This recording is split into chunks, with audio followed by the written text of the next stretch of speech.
Good morning, everyone. So we have the chairman for our CMIB, Sir C.A. Durgesh Kabra ji, with us, who will start with the welcome note for the webinar. Sir, over to you. Thank you.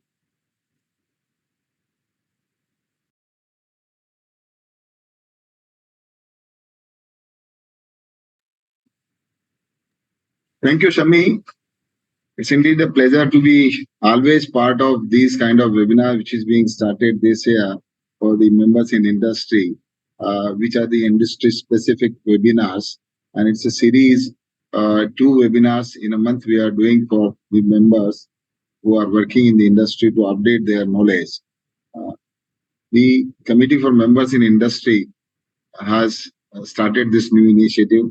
I welcome C.A. Daljad Diniar, who is the speaker today. And let me tell that he is a person who has been recognized as one of the awardee for 40 under 40, which we started last year. And wish that a person like him will continue to perform much better. And in time to come, the flag of ICI he will always keep on the highest priority, and the profession will grow with the support of all the members who are working in the industry as well. The practicing chartered accountants are fine, but unless and until the members in industry doesn't get involved with the alma maters, then the council would like to do whatever would like to do, would not be able to do that. The reason being, there are various things which are being faced as far as accounting is concerned, as far as auditing is concerned, as far as technical guides are concerned for various subjects.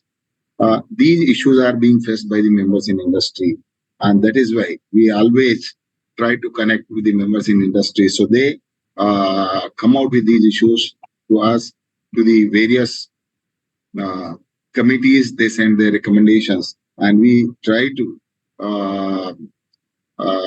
resolve all those issues which are there, and wherever any clarification is needed, we can provide to them.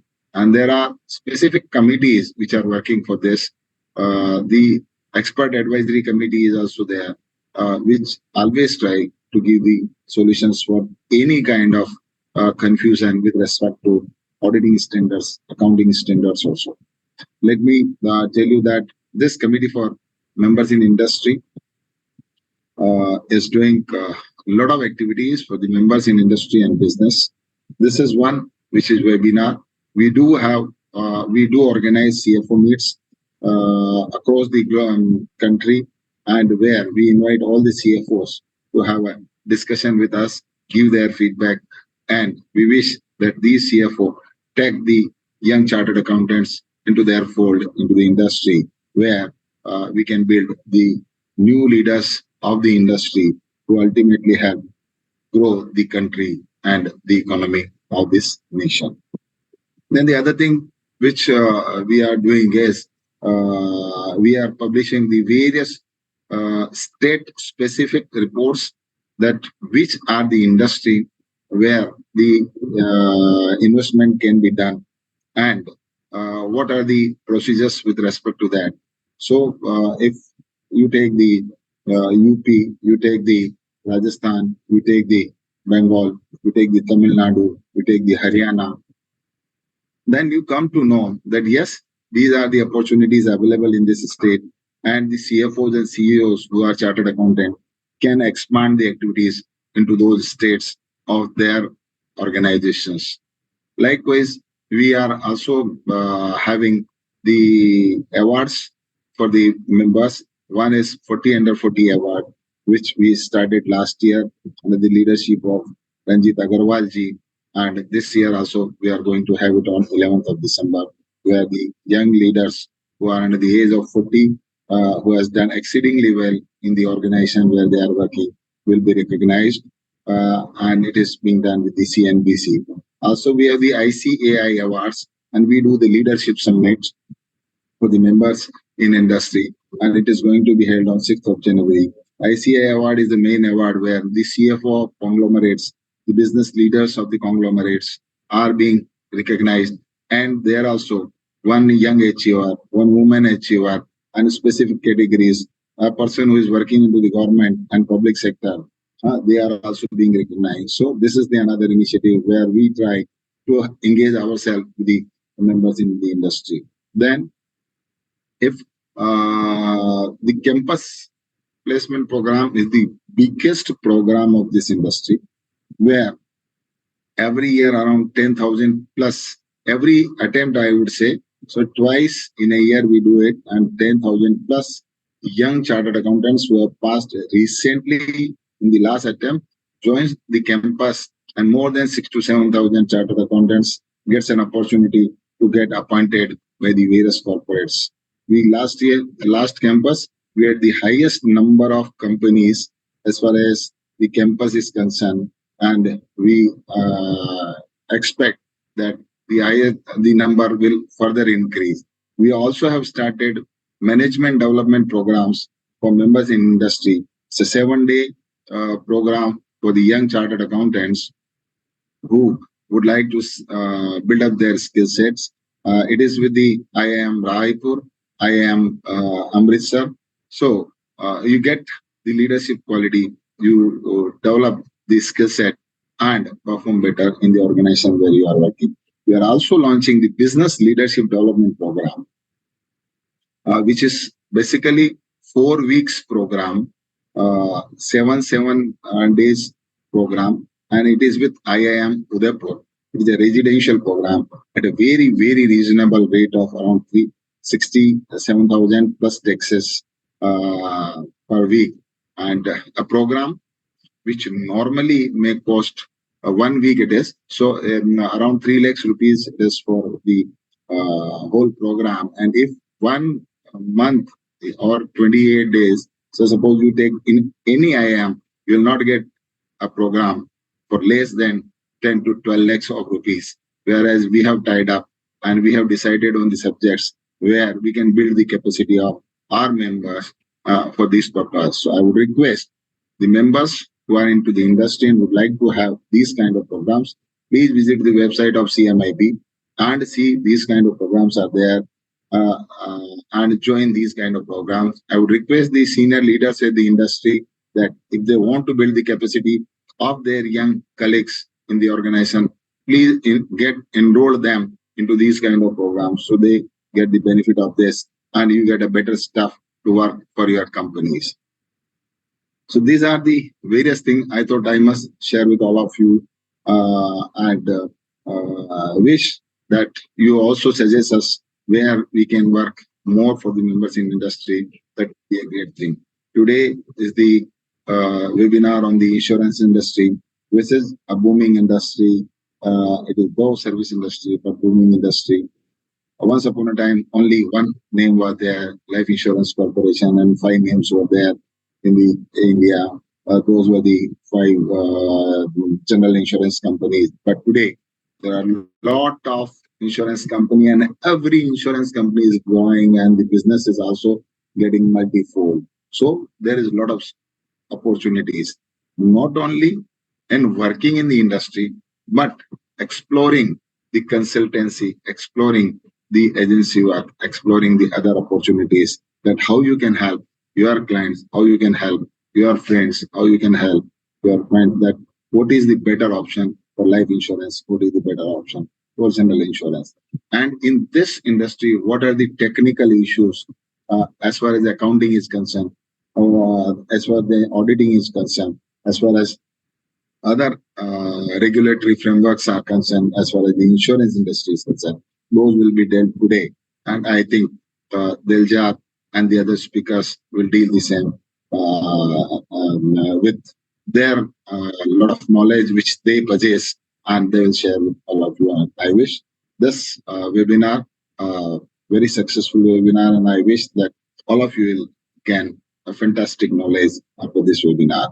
Looking forward a support from all of you that how we can perform better. Please feel free to write to us that what you need for members in industry. Thank you very much, and over to Shami.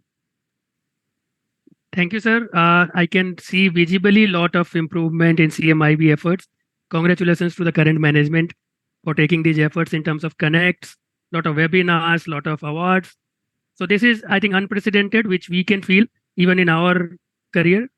So this is really good. Thank you so much for doing these all efforts. And now we'll move forward to the session. So the first session of today is on enterprise risk management, business continuity planning, and the ESG considerations related to the insurance industry, which is more of 360 perspective of the general insurance sector specifically. We have CA Diljat Jiwasha ji, who is a member of Chartered Accountants Institute, ICAI, Company Secretary Institute, CWA, and the list goes on. So LLB from Mumbai University. He holds more than 20 certifications, in short, if I tell you. And so this is a kind of aspiration for everyone. We share a very close connection in terms of he is my fellow recipient of 40 under 40 awards as well. So he is a commerce graduate with distinction from the reputed R.A. Poddar College of Commerce and Economics in Mumbai University, and also a law graduate, as I said. Having completed a 3 years law course from University of Mumbai, he was placed in the elite group of 27 students of Mumbai University who secured a first class in the graduation year of 3 years law degree. He is a fellow member of Insurance Institute of India, FIII. Mr. Jiwasha has successfully completed the post-qualification Information System Audit, ISA course from the Institute of Chartered Accountants of India. He has successfully cleared the post-qualification examination of Diploma in Insurance and Risk Management, which is DIRM, from ICAI again, securing all India rank 1. Congratulations for that. And then he has also successfully cleared the distinction in RM, Risk Management Examination of CII London. He has achieved certifications in areas like ESG, BRSR, Social Audit, Climate Risk Management, from eminent institutes like ICAI, CFI, ICSI. Mr. Jiwasha is also a qualified social auditor from National Institute of Security Market and ISM. He is recipient of 2 times CFO Next Award in 21 and 22. He has been recognized as Risk Manager of the Year for 2017, which is a global award by Legal Era Group. He has been awarded for his pioneering initiative in the space of risk management and business continuity planning for organizational stability by the renowned BFSI Elites Group. And as I mentioned, he is one of the recipients for 40 under 40 award as well of the inaugural 2023 awards, which is hosted by CNBC with ICAI. He has been awarded for his exceptional contribution by the Internal Audit Standard Board, ISB of ICAI. Currently, Mr. Jiwasha is serving as Deputy Vice President for Risk Management of ICAI Lombard General Insurance Company. He has been associated with the Forbes Professional Business Line of Eureka Forbes as well as Head of Finance and Compliance. So he has been an industry expert, I would say, on the insurance part at least, and he's going to share his knowledge along with, we want to make it interactive as well, so we can ask the questions through the given links, and which we'll keep taking. Certainly at the end of the session, we'll take more of it. Yeah. So over to Mr. Diljat. Thank you, Shami. I hope I'm clearly audible. If you are audible, Diljat, I would take a leave from you because I have another meeting which is required to be attended. So I'll not continue for the whole sessions. That's what I just wanted to confirm. No problem. And while you are on the call, Kabraji, I just want to take this opportunity to compliment you and your entire team for the good work that you all are doing for members in the industry and the novel path-breaking initiatives which you all have taken as part of CMIB. I think it is completely commendable that all the members of the industry today feel very, very connected with the institute, Mr. Kabra. And a lot part of this is attributable to the efforts and the leadership which you, Mr. Rohit Ruwatia, and all others have brought on the table today. So our sincere, heartfelt compliments and thank you to you for all the good work that you are doing, and look forward to being part of all initiatives in times to come as well. ICAI is our alma mater as well, Kabraji, and We are always there whenever our alma mater needs us. We are one large family. In many ways, I'm remembered of the vision of our PM, Vasudev Kutumbakam. And very clearly, our ICAI management has embodied that vision very, very well. So, heartfelt compliments to you. Thank you. So, I have one question which I want to ask. So, let me begin. Since Kabraji is short of time, let me begin by making this a bit more interactive for just a couple of minutes and pose this question to Kabraji as well as Shami to set this ball rolling. So I'm sure you all know how to drive a car. So say for example, you're driving a car. There is a policeman who's waiting. The policeman is waiting. Why is he waiting? Because the moment your car gets into a no entry zone, that is the time he wants to show his face to y'all. So that is scenario 1. Scenario 2 is a scenario that 500 meters before your car is about to get into a no entry zone, Kabraji and Shami, he waves the red flag at you, trying to say, why don't you do a course correction? So my question to y'all is, assuming you are the driver of the car, which is the situation you would prefer and why? Would you prefer situation 1, where he shows his face after your car has gone into a no entry zone? Or would you prefer situation 2, that 500 meters before your car is getting in, he's waving a red flag at you, trying to tell you to do a course correction? Let's hear from our chairperson Kabraji first. Oh, for sure, the second one. So For why sure, not? this is- So if I may ask, what is the problem in situation 1? I mean, Shami, are you saying that you have a problem paying the fine? If you do, then I'm remembered of the words of the great Mr. Chatur Ramalingam of Three Idiots movie. कि धन होता सभी के पास है लेकिन देता कोई नहीं है, सब छुपा के रखते हैं. Even if he's paying the fine, what's the problem? Let's pay the fine and finish it off. Fine. Paying fine is okay, but छुपा के रखा हुआ धन छुपे तरीके से देना is not okay.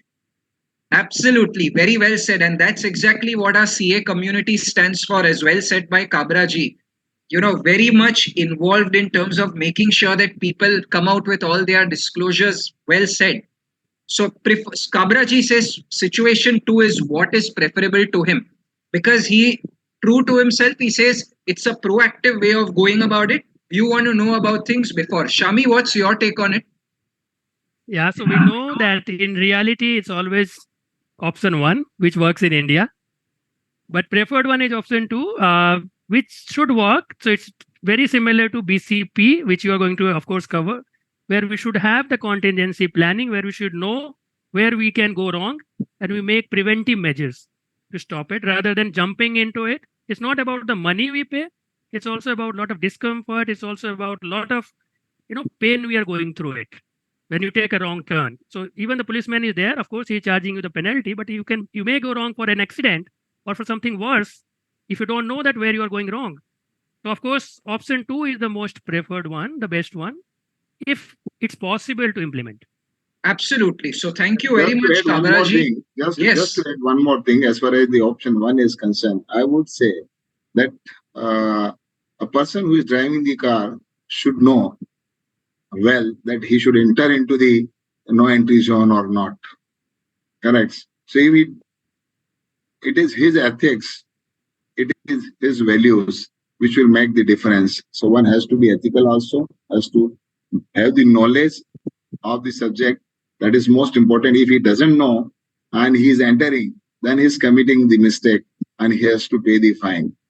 But always, if somebody is there to guide you, and the duty of that fellow, the traffic person, is not just to show face only after you enter into it, but he should always be visible. That is his duty also. He should remain at the circle. So I am also aware that yes, if I do something wrong, I'll be caught. So some fear has to be there in the mind. Simultaneously, knowledge of the rules has to be there in the mind. That will make a lot of difference. So in both the way, one has to be careful. Absolutely, and very well articulated. And thank you very much for making my life that much more easier for this session.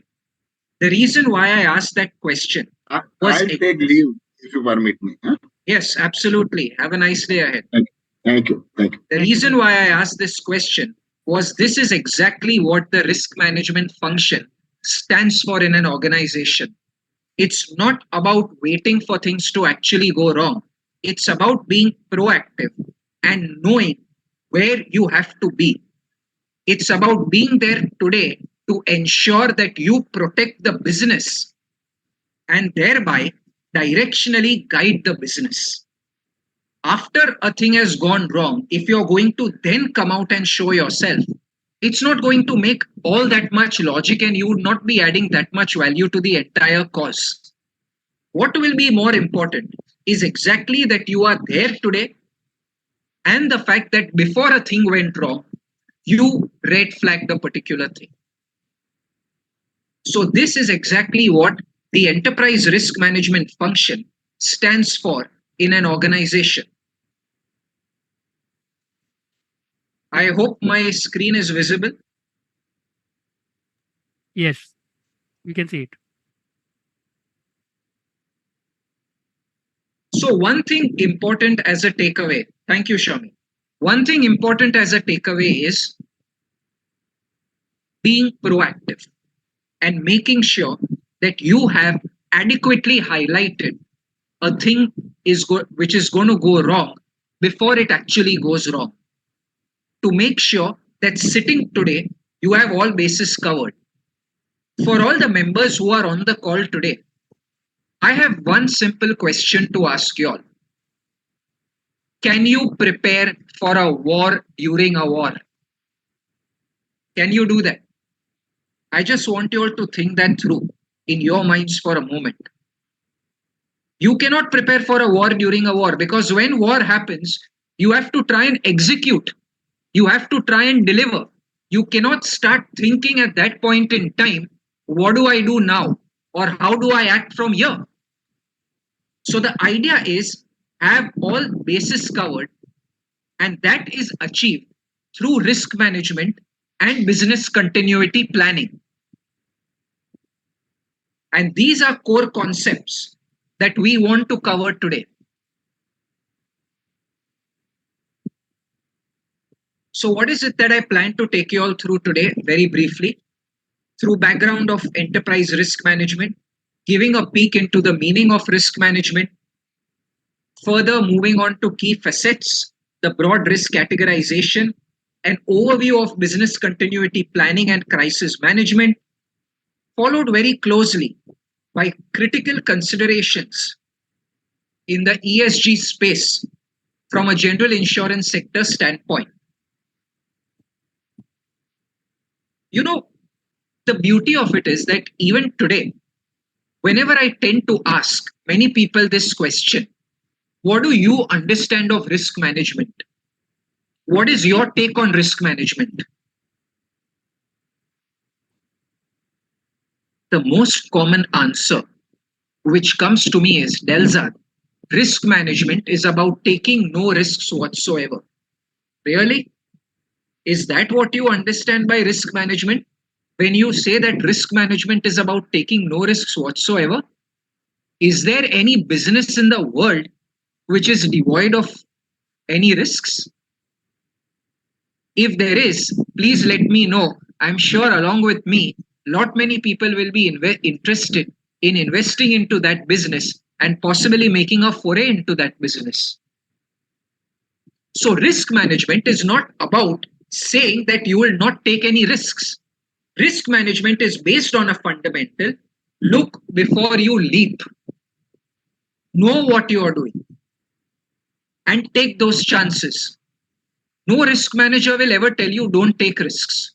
What he will tell you is take conscious risks, because the biggest risk in life is to not take any risk at all. That's the biggest possible risk that you can have. And why do you need planned risk taking? For three fundamental reasons. Number one, a healthy top line. Number two, substantial contribution to the bottom line. And number three, protecting the balance sheet of the organization. So top line, bottom line, and balance sheet. These are three fundamental areas which are extremely important and necessary where risks have to be taken. You know, there was a stage when I used to attend conferences. When the market leaders would walk into that conference, such was the level of clout that they commanded that everybody would stand up to welcome them. Few months later, these are the same set of people you even refuse to recognize. All of a sudden, what happened in 2 months? Whoosh, all gone. 2 months ago, you stand up to welcome that person in a conference. 2 months later, you don't know who that person is. What happened in the span of 2 months? What happened is people thought that, you know, this risk can only hit somebody else. As we say in Hindi, ये मेरे साथ नहीं होगा, ये दूसरे के साथ ही हो सकता है. And everybody thought that, you know what? I am safe, I am secure. With the result that when the risk came, you didn't know how to tackle it. Ladies and gentlemen, the need of the hour is consciously accepting the fact that risk is part and parcel of your life. Just by believing all is well, all by believing that risk cannot hit me, it doesn't mean risk will not come. It's there, it's right there, it's lurking around the corner. If you do not take note of it, if you do not respect it, it is going to make its presence felt. And when it is going to make its presence felt, pray to the Lord that it's not too late in the day. You had the opportunity to address it. You had the opportunity to work on it. But you felt that it will not hit you. Why? Call it any reason under the sun. So we have the Cricket World Cup going on. Whenever Mr. Virat Kohli hits a century, Miss Anushka Sharma is very happy and a lot of kisses blow from the stands. Well done. But the point is, how many good shots went into that innings by Mr. Kohli to hit a century? How many good shots? 80, 90, 95? How many shots does it take to completely end the innings? One bad shot. That is exactly what life is. You may not be remembered for the 99 good things that you did, but you will always be remembered for the one bad thing you did. Now the question is that, are you going to let that one bad thing overshadow the 99 good things? I can't answer that question. That question is for you to answer. And know that if you plan for it today and work in an effective way, you can ensure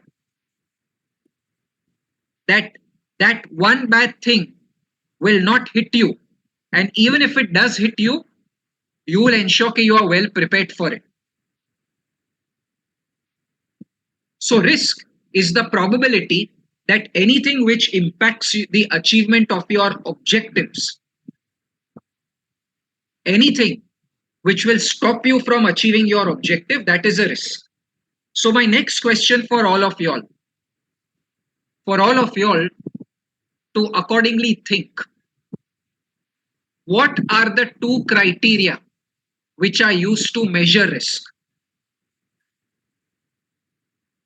If it's possible, in the Q&A box, you can put your responses and accordingly share the feedback with me. The responses will be visible to stakeholders at our end, who can possibly look to share some insights if any responses are coming. My question to you all, two criteria are used to measure risk. What are they?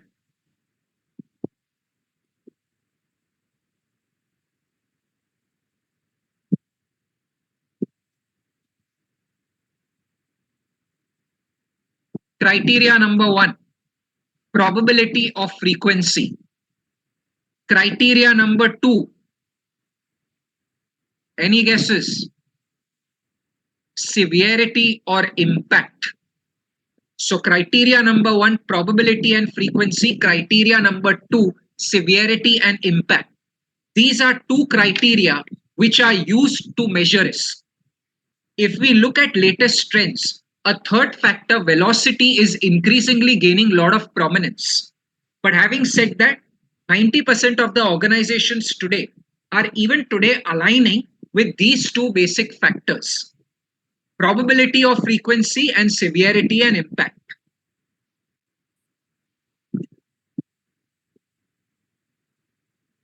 So, I'd like you all to pay utmost and full attention to this important element I'm now going to cover. Ladies and gentlemen, what is the word you're seeing on your screen right now? What is the title? What does it say? What does the title say? It says enterprise risk management. If I wanted, I could have used the word department risk management. I could have used the word function risk management. I could have used the word unit risk management, but did I use that word? Yes or no? I did not. The word I used was enterprise risk management. Why? Why enterprise? What is the problem if I use the word unit? What is the problem if I use the word function? Where are the challenges? You all are absolutely free to continue typing your feedback in the Q&A box. We are more than happy. Me and the ICAI team are more than happy to handle any questions or and encourage your views as well. The reason the word was used is because you have to look at things holistically. Gone are the days when one risk only impacted one department. Today you have a situation that one risk may go on to impact other departments as well.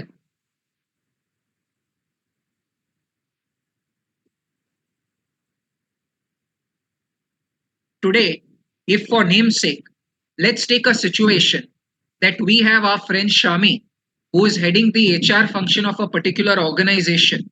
And tomorrow, if there is adverse media publicity about that organization in the media, can Shami, who is heading HR, say that how does it make a difference to me? Let the sales guy go and handle the customer. Let the finance guy go and handle the finances. I'm an HR guy. I don't care about it. Can he take that view? The answer is no. Because although he is not directly responsible for it, if Shami's responsibility is getting good talent into the organization, he will not be able to get good talent. Why? Because good talent will not want to associate themselves with an organization which is in the media for the wrong reasons. So that is exactly where, when you look at a risk, you have to look at the risk for the entire organization as a whole and think, how will the organization get impacted? And that is exactly why, ladies and gentlemen, you look at enterprise risk management, or ERM.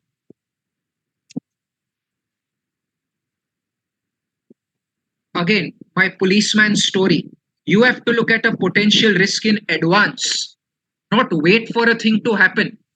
At the end of the day, even if you prepare a 500-page report and give it to your board of directors, what do you want your directors to do with it? What is your expectation? क्या करेगा वो उसको लेके? You prepared a beautiful 500-page report and gave it to your board. Excellent. What will you do with it?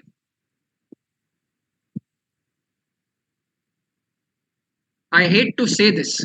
He will pass that 500 report page back to you and say, why don't you give me a solution? I want to be part of the solution. I don't want to be part of the problems.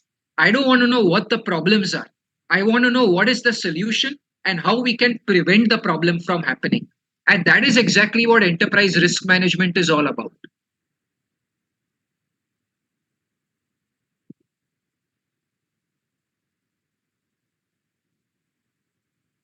So here's my thought to you. And possibly you all are free to give the answer to this question in your Q&A box with a simple Simple one-word answer. There is a large payment of 200 crores which has to be made to a supplier. Only one person is going to check before that large payment of 200 crores goes to a supplier. Only one person. My simple question to everybody who's on the call today: is the risk high or low? Please put your answers in the Q&A box.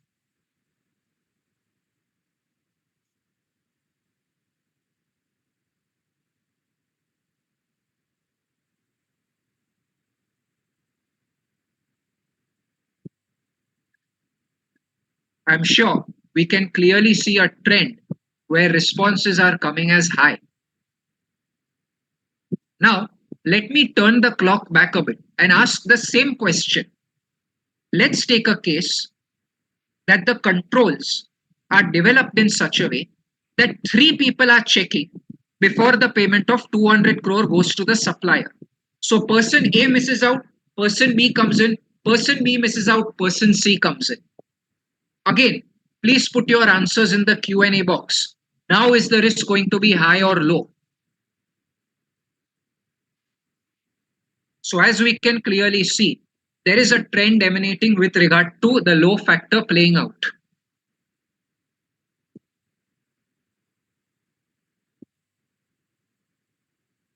Why did you say high first? And why did you say low next for all the people who gave that answer? It's because subconsciously in your mind, you realized very clearly that now you have a control in place. So first risk when you said high, that is inherent. And the second time when you are saying low, that risk is residual. Because the difference in the entire paradigm is the fact that you have brought a control in between. So what separates inherent from residual is the control factor.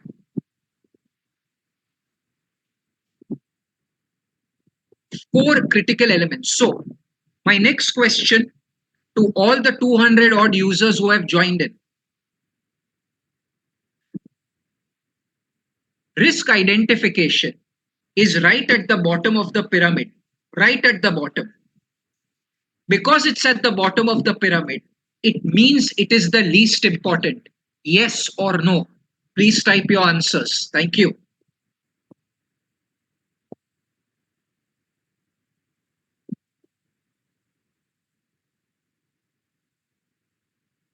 Why are so many people giving all negative responses? I mean, from what I can see, a lot of negative responses, huh?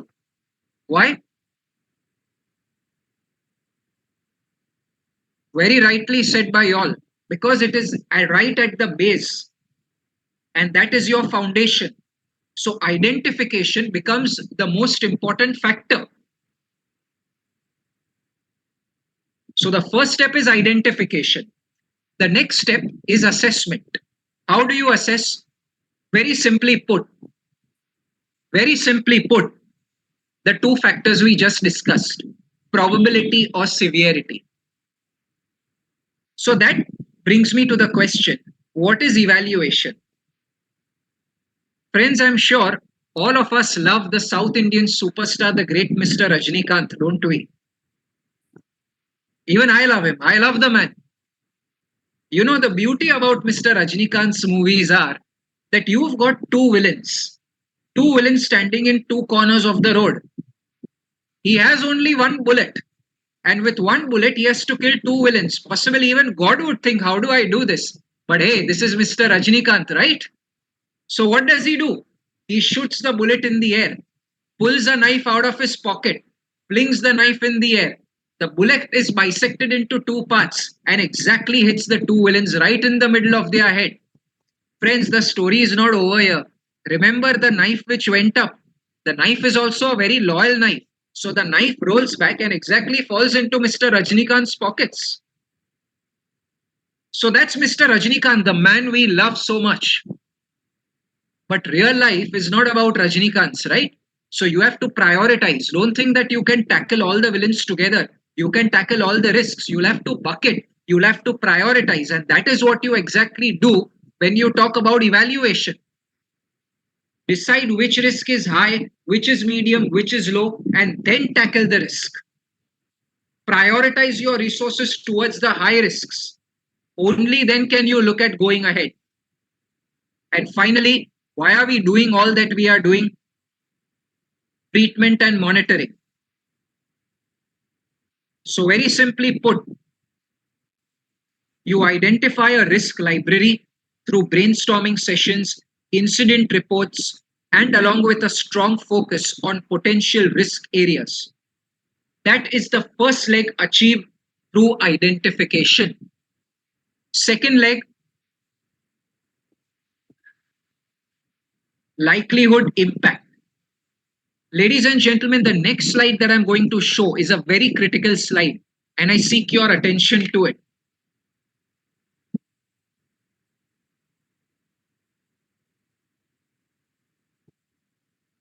What you are seeing on your screen is typically an example of what a frequency or impact scale looks like.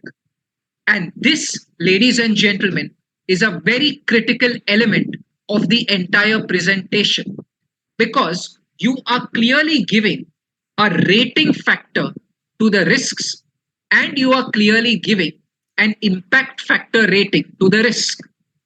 To just give you an indicative example, if the risk is going to occur once in 6 months, what will we say is the rating? The rating will be a 2. If it's going to occur once in 3 months, what will be the rating? The rating will be a 3, as you can see here.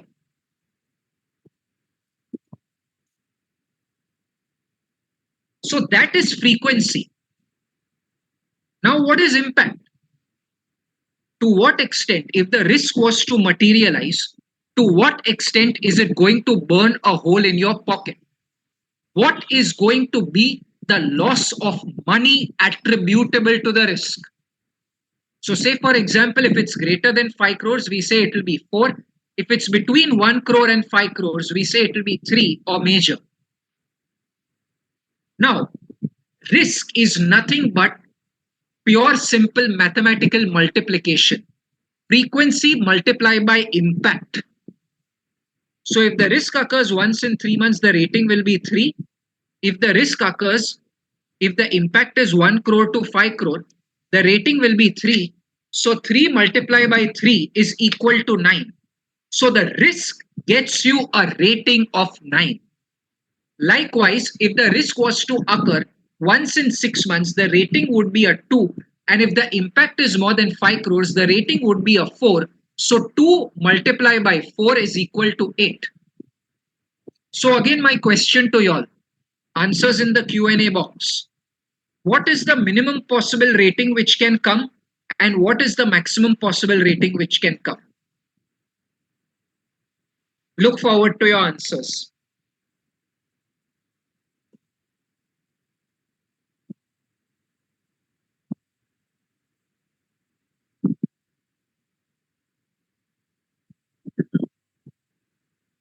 So as we can see, yes, well guessed. The minimum rating is 1 multiplied by 1, which is equal to 1. The maximum rating is 4 into 4, which is 16. So as you move from 1 towards 16, your risk trajectory also keeps increasing. Number 10 is more than number 6. So 10 is higher than 6. So that will be a higher risk. 16 is more than 4. So as you move from 1 to 16, your risk trajectory also keeps going up towards the top. That is how you look to assess the risk. And this is an example of an impact scale which has to be adopted across the length and breadth of the organization. Every function needs to be aligned. Every Mancom member needs to agree with this scale. At the end of the day, if 2 tires of a car go in front and if 2 tires go behind, neither will the car move forward nor will it move backward. If it has to move forward, all 4 tires go ahead. If it has to move backward, all 4 go behind. So that is exactly why different functions in an organization cannot adopt their own frequency and impact scale. You have to be aligned. If this is your scale, this is your impact analysis, the whole organization says a yes to it. Otherwise, you will never be able to aggregate at an entity level. Evaluation, simply look to prioritize, like we discussed, which risk is high, which is medium, which is low, and divert your resources first towards tackling high risks and then medium risks. Risks will always be manifold. You will never have the resources to tackle all. If only life was that fair. You will have to prioritize at some point in time. And that is what evaluation is all about. And finally, you look to treat the risk and you monitor the risk through strategies such as acceptance, transfer, avoidance, and reduction.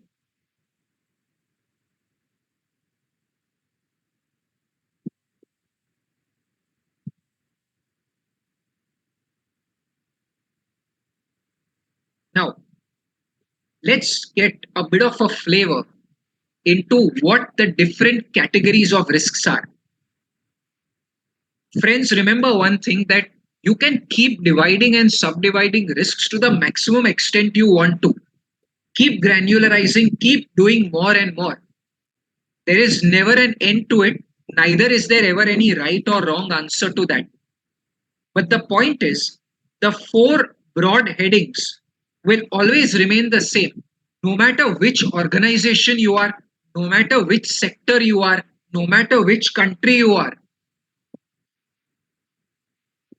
These four broad headings are always going to remain. Within that, you can keep playing as much as you want. Nothing stops you. So, what are the four broad categories? Credit, market, operational, strategic. And the world is increasingly seeing the growth of a fifth risk factor, which we will cover a little later in the presentation, which is nothing but the three magical words or letters ESG. This is increasingly emerging as the fifth big risk factor. We'll cover that later in the presentation. So now, having understood credit, market, operational, strategic, let's possibly look at each one of these factors. Right? Right.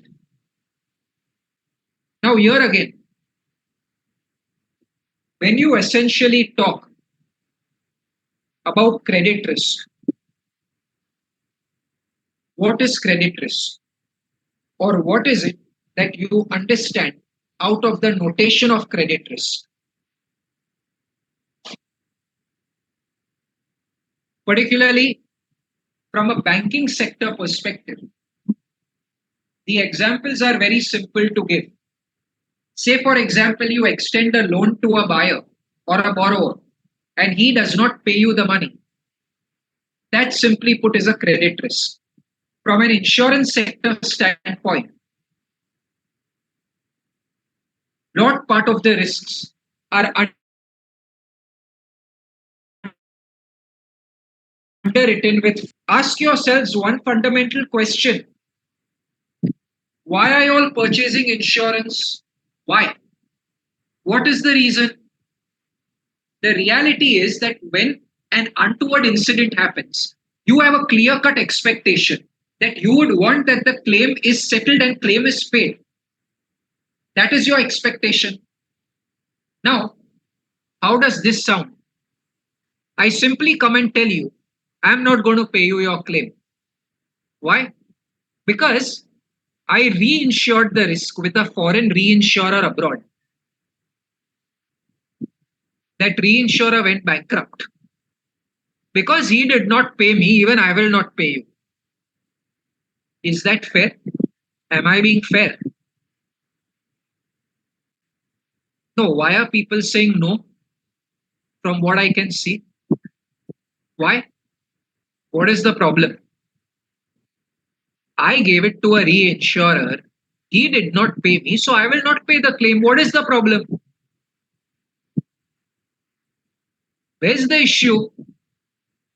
I don't see any challenges.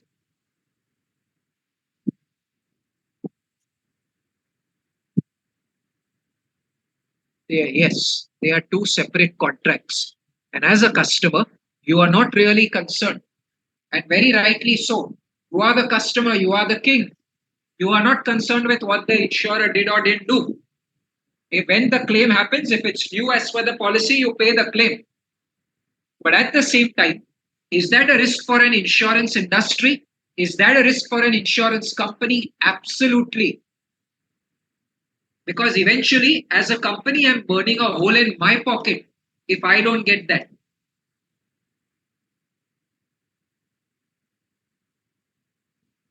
So this can arise due to underlying creditworthiness issues of the parties.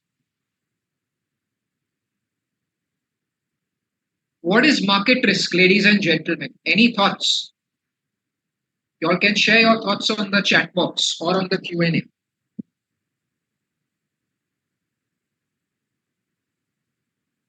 Market risk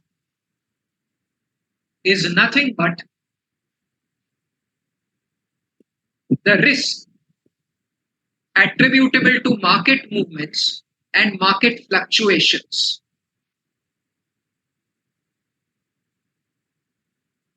Say, for example, again, let me look at this from an insurance sector standpoint.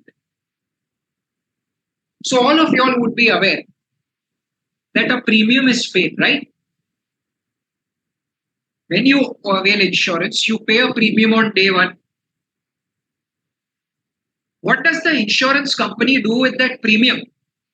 Does that premium stay idle? What do they do? Does it just stay lying in a bank account? No, that money is invested. Now, tomorrow, say for example, a claim happens. As the customer, you believe that the claim should be paid. What happens if an insurance company tells you, I won't pay the claim? I will not. Why? Because the premium money was invested into the equity markets and the equity markets tanked. Or say, for example, the money was invested in the real estate market, and due to demonetization, the real estate prices took a tremendous shoot down. So, net, the value of the premium money collected went down. I'm not going to pay the claim. Simple. Or the insurance company won't pay. Is that being fair? The answer is no. So, it's exceedingly important and exceedingly critical that market risks are also well managed. Another famous market risk is forex movement, forex fluctuations. Market risk can clearly impact the value of your assets and the value of your liabilities. And that is why you should have the right risk management strategies in place, which includes diversification, ensuring that you select the right investee companies, ensuring that you invest in growing sectors, ensuring that you do not park all your eggs into one basket. Very simply put, ensuring that the right percentage of money is there in liquid funds so that tomorrow, if you have to liquidate, you can easily have the money. So, companies need to manage these risks to ensure that market risk is managed well. This risk can be a make or break for an insurance company. Because let's not forget, ladies and gentlemen, that investment income is one of the biggest drivers of profitability for any insurance company. So you have to be on the right side of your investment results. If you are not, your days as a company are numbered. Very clear.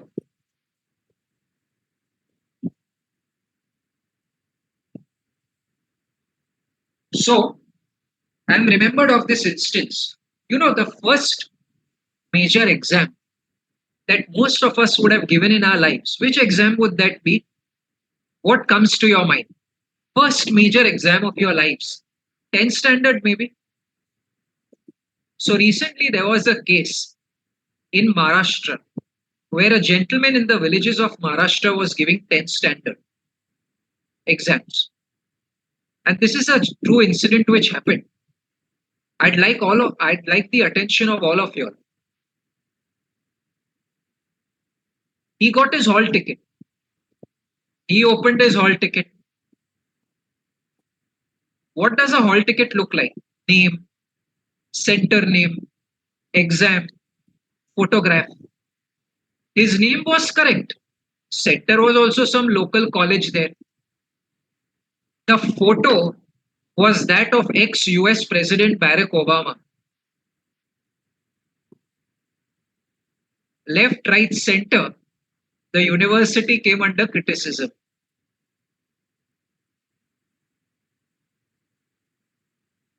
For a moment, the man would have got shocked seeing that photo.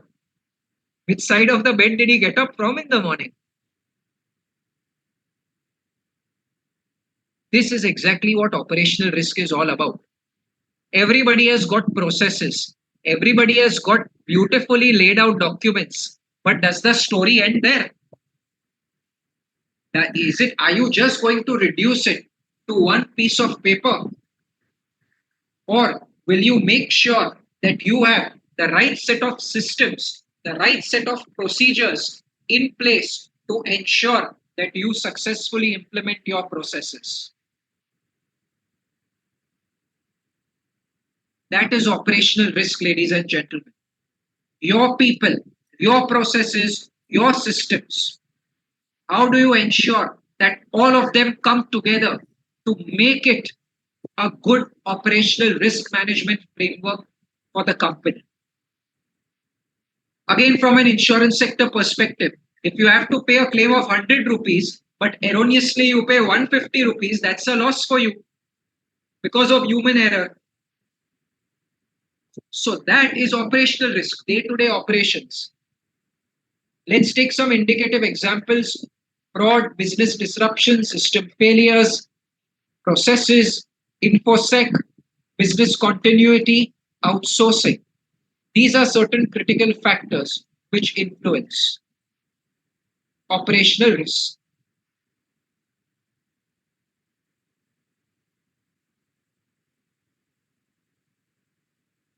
So we've looked at credit risk, we've looked at market risk, we've looked at operational risk.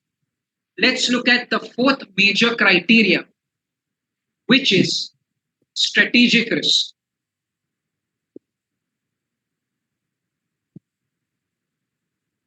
Ladies and gentlemen, any thoughts? What is strategic risk? Let's have your answers in the Q&A box.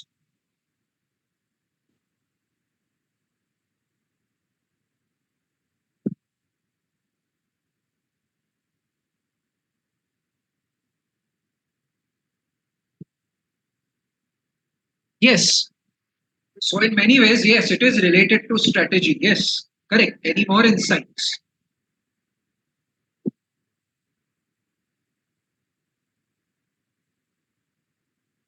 Yes, okay, fair enough. The long-term vision of the organization. Yes, correct. Any other areas? Let's see what we have. Okay, related to product mix. All right, good analysis.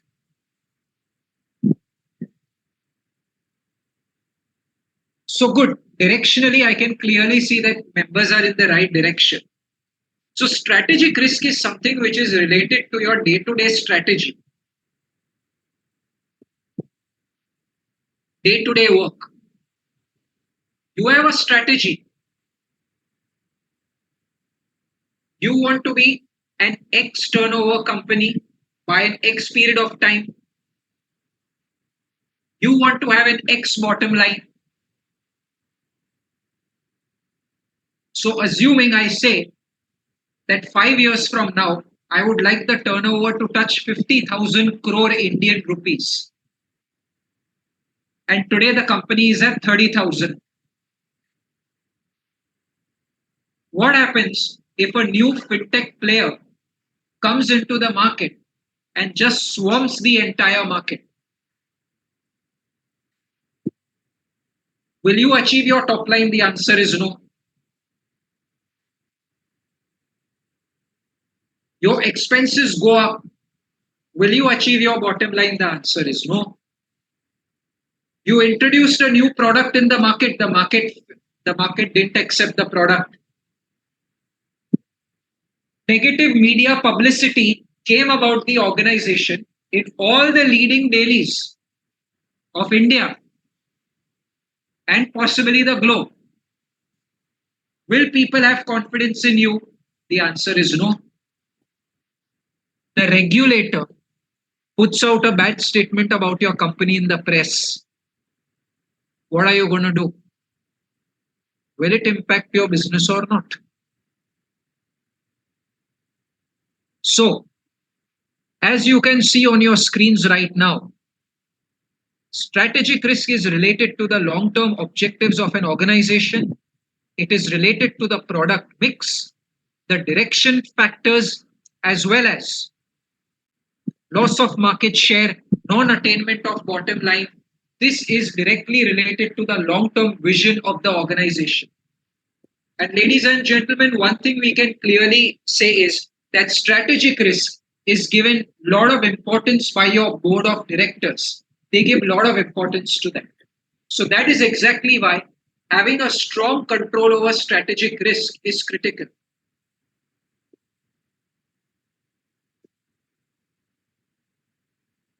So we began by understanding what is risk. We looked at the 4 fundamental steps of the risk management process. What were they? Recall value. First, identification. Second, assessment. Third, evaluation. Fourth, treatment and monitoring. The 4 fundamental factors which constitute your risk management process. Which are the 4 criteria, which are the 4 types of risk? Credit, market, operational, strategic. And ESG comes in as the 5th big factor. And how do you measure risk? Very simply put, probability of frequency, which is one factor, severity or impact, which is the other factor. So these are 2 criteria which are used to measure the risk.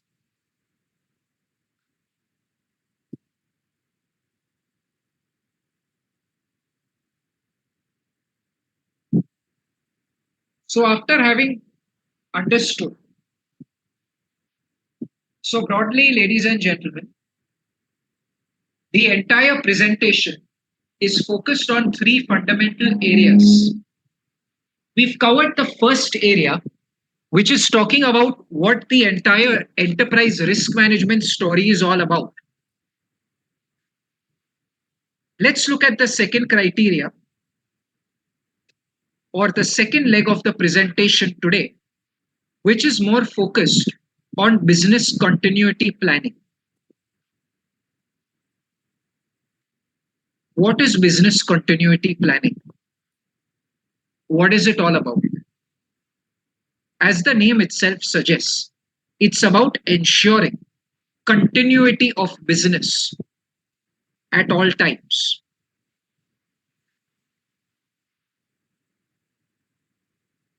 The whole idea behind that perspective is that no matter what happens, ensure that you keep continuing the business.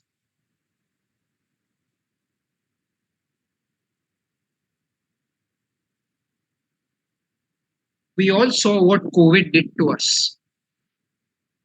Disruptions happened, all of those things happened.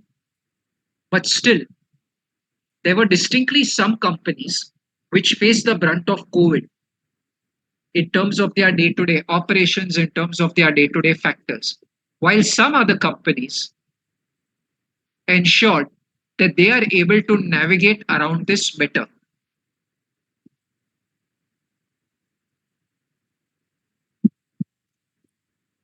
What was the difference between the two? Why were some companies able to adapt better than the others?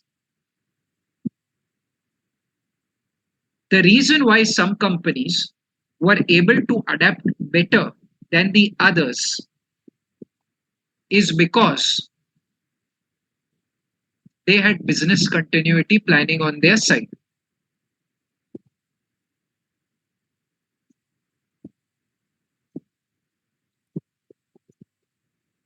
Business continuity planning is nothing but a holistic process to ensure that you analyze what are the threats or the vectors that can impact the achievement of your objective and continuity of your business. And you have to plan for it today to ensure that, God forbid, if that event was to happen, you are prepared for it and you have planned well for it. Today, a business has a lot of commitments to its stakeholders. There are commitments to customers, there are commitments to employees, there are commitments to investors, there are commitments to suppliers. Can a company say that I'll not honor my commitments because a BCP event happened? Will people have confidence in that company? Will people want to invest in that kind of a company? Will people want to associate themselves with that company? The answer to that is no. They will not want to do that. Not for any other reason, but driven by the fact that you're increasingly moving to an environment where it is expected that you deliver at all points in time. You successfully achieve those objectives. So you have to understand what your threat vectors are and aim at ensuring that you successfully achieve them.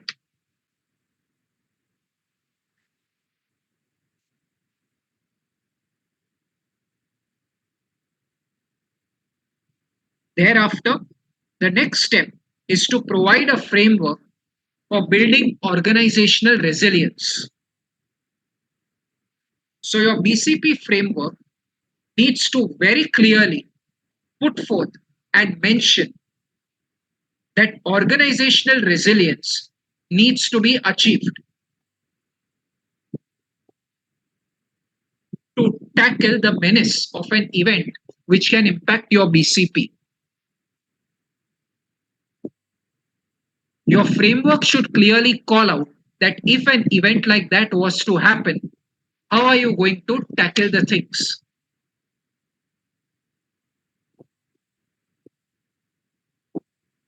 The whole idea is to safeguard the interests of your stakeholders, preserve their reputation, and ensure that your value generating activities continue no matter what happens.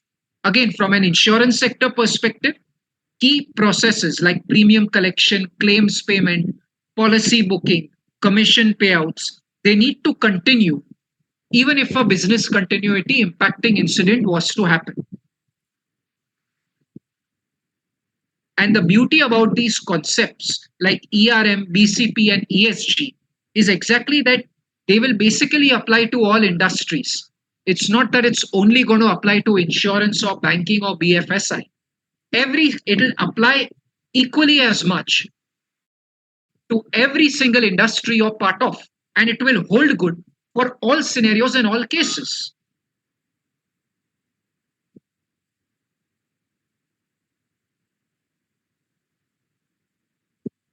So business continuity planning is made up of certain key facets, as you can see on your screen right now, which is on business impact analysis, functional recovery plan, recovery time targets, and strategic scenario approaches. Let's look at taking each one of these. When you talk about business impact analysis, what you're trying to see is that if you have an X process in mind, what are the upstream and downstream dependencies for that process to succeed? If the process does not function well, what will be the impact on the organization? If it gives a subpar performance, to what extent are your core organizational objectives going to get impacted?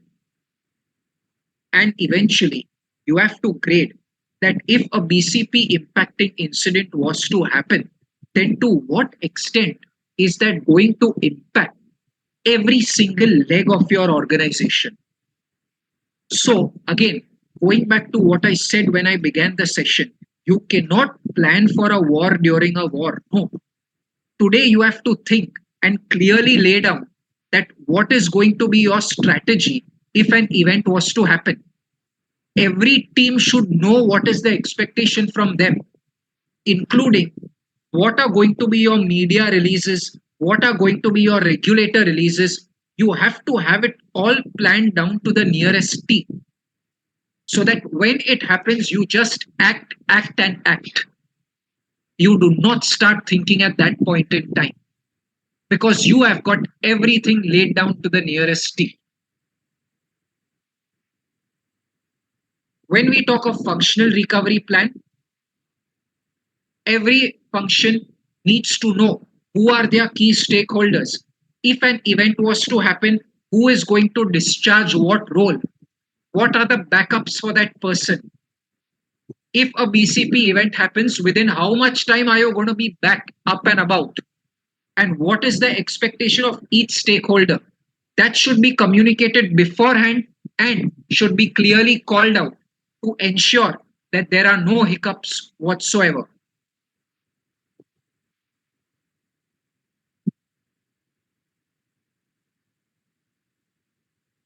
The next step is recovery time target.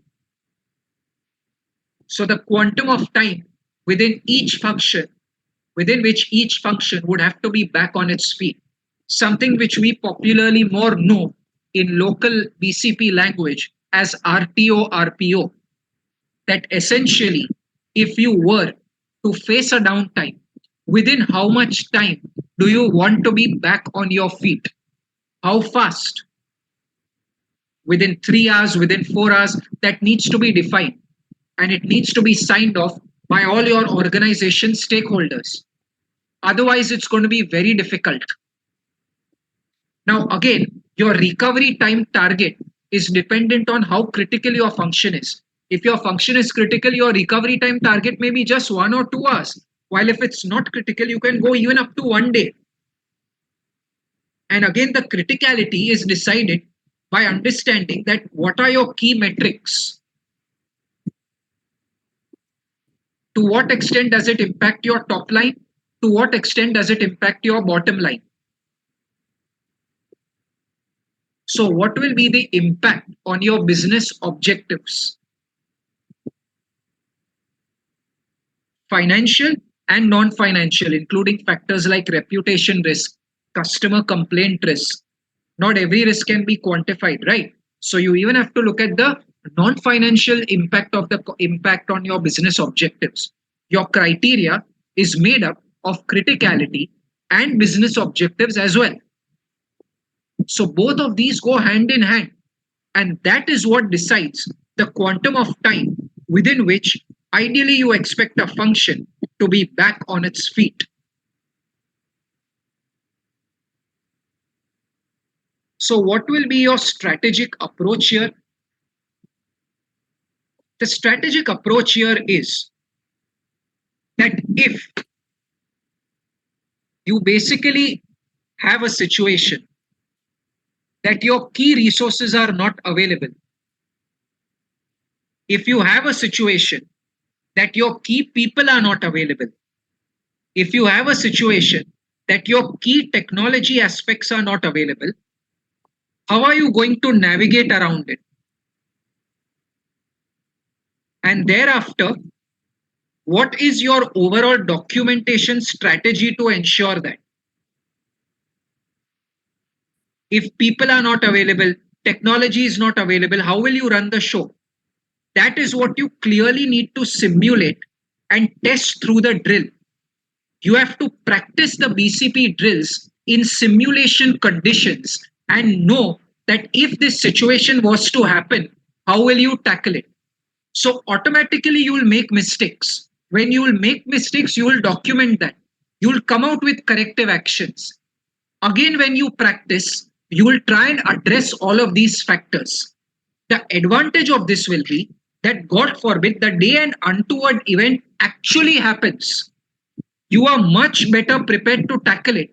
And that time you will not make the mistakes because you have already traversed that journey. When you practiced it, you made all your mistakes. And the expectation is that you learn from them. So when you actually look to have that, when the situation happens, you will be much better off and you will be able to tackle it well. So that is what simulation drill testing is all about. And finally, we come to the third and last section of the presentation, where basically we essentially talk about core factors of ESG. As we all know, ESG basically stands for environment, social, and governance. ESG risk is increasingly gaining prominence because investors across the globe are giving significant amount of importance to it. And ESG is nothing but a commitment of the senior management of the organization to ensure that you build sustainable organizations. And the way you build sustainable organizations is by looking at organizations which are going to live for the next 100 years, not which are going to live only for the next 5-10 years. That is the trust and commitment that you build among your stakeholders. Even today, when we look at the market leaders of the world, what is common between them? The one thing common is that they've survived the test of time. They've seen bad times. It's not that they've not seen bad times. Make no bones about it. But they have navigated around it and made sure that they come out winners. And ESG is a big, big step in this direction. So how do you look at ESG from an insurance sector standpoint? 4 fundamental areas. Let's look at each one of them. The first thing is responsible investment. We briefly touched upon the fact in market risk that premium money which is collected, that money basically has to be invested in the markets. Now, in which company will you invest your money? Which company? There are multiple companies available. Yes or no? There are multiple companies available where you can invest your money. Where are you going to invest the money? The idea is that you commit to the principles of responsible investment and you look at investing in those companies which are good, say for the overall environment, which promote human rights, which are good governance companies. If you believe that an industry is in a sector which possibly encourages something like, say, child labor, you may not want to invest in that kind of a company. If you are looking to invest in a company which pollutes the atmosphere, you may say, okay, no, that is not about building sustainable organizations. So you may take a call that you will not invest in that company. So the idea is that you need to integrate ESG principles into your decision making. And if it means you consciously exclude certain categories of companies, so be it. And make it known, make a public disclosure on the same. It's completely okay. The insurance sector is moving towards that paradigm where certain industries the sector doesn't want to invest in because those sectors may not be the best for building a sustainable future. They may be good to generate money in a short term, but remember, you cannot put long-term interests under short-term gains. If you have to choose between short-term and long-term wins. Very clear on that. And the first step is that if your insurance companies who are sitting on corpuses in excess of 1 lakh crore Indian rupees, where they invest that money will be very critical. That will decide the future of the economy, friends. And this is a very important leg of ESG. What is the next important leg? The next important leg is climate change commitment. To what extent are you investing in renewable sources of energy? Say solar energy. Have you committed as an organization that you are going to have zero carbon emissions at a net level? And if yes, by when? We know that our Honorable Prime Minister has also emphasized on this factor. Are we aligning our underwriting initiatives? Are we taking a conscious call that we won't underwrite coal plants? Are we taking a conscious call that we won't give covers to industries engaged in bonded labor? So that is where the insurance sector needs to align their underwriting initiatives to make sure that you are regarded as an environment friendly company. Because you cannot only look at profitability. I'm not saying you don't look at it, but we know the 3 P's, right? People, profit, planet. If you don't have a planet, if you don't have people, what are you going to do with your profits?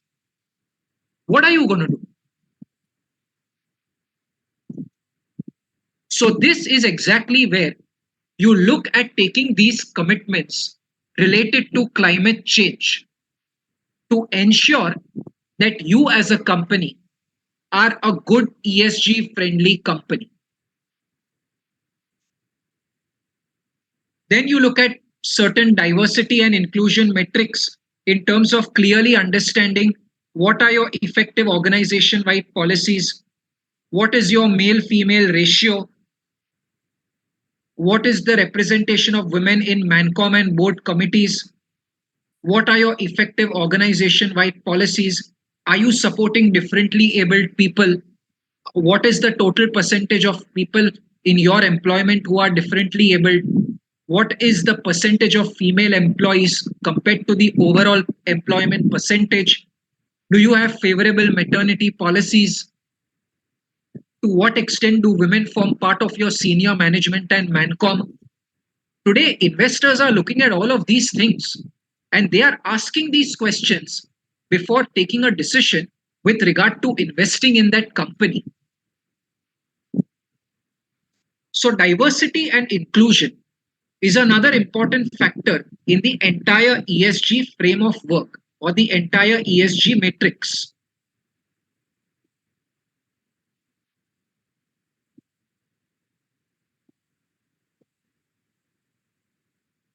Thereafter, we then look at ensuring that you have got the right governance structure in place.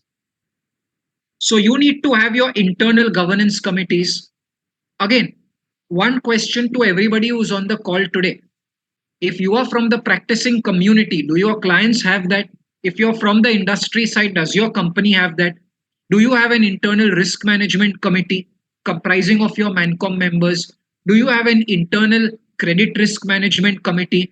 Do you have an internal operational risk management committee? Do they meet every month? Eventually, risk is torn from the top. If your Mancom is going to say something, automatically everybody else will fall into place. So do they meet and do they spread the message of risk management and good governance? How do they tackle risk areas? How do they tackle monitoring actionables and monitoring movements? Are there board approved policies and procedures to ensure that you are disseminating governance and risk management down to the nearest and last man in the company? You have 20,000 employees in companies. If you take all 27,000 people into 20,000 different rooms, will they speak the same language on corporate governance and risk management? If yes, you've done your job. You can sleep peacefully at night then. But the point is, everybody needs to be aligned there. Do you make disclosures to your shareholders on emerging risk areas? Do you make disclosures to your shareholders on current risk areas? As a company, are you continuously tracking new and emerging risks? And above all, what are your risk mitigation strategies? Are you proactively reaching out to the shareholder community to talk to them about this? So these are factors which need to be considered and looked at by organizations when you look at the governance structure of organizations. So the critical side is in environmental, social, and governance. You have environment, you have social, and you have governance. All need to come together to deliver a sustainable organization. Ladies and gentlemen, What are the thoughts I want to drive home today and leave you with? What are the thoughts?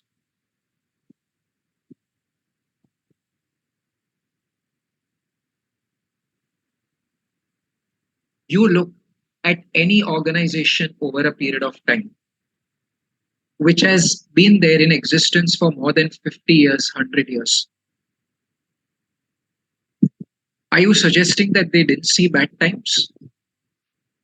Are you suggesting that everything was hunky dory for them every single day of the week?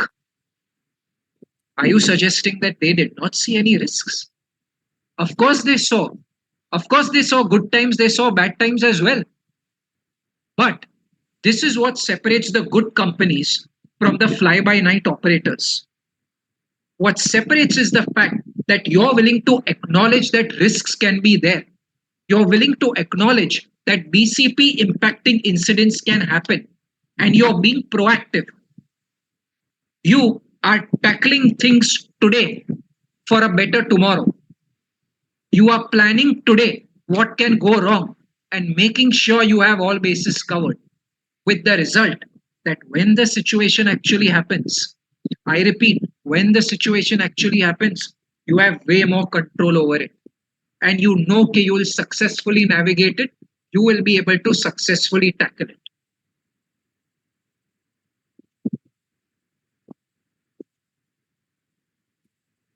The world is moving towards an ESG culture as well.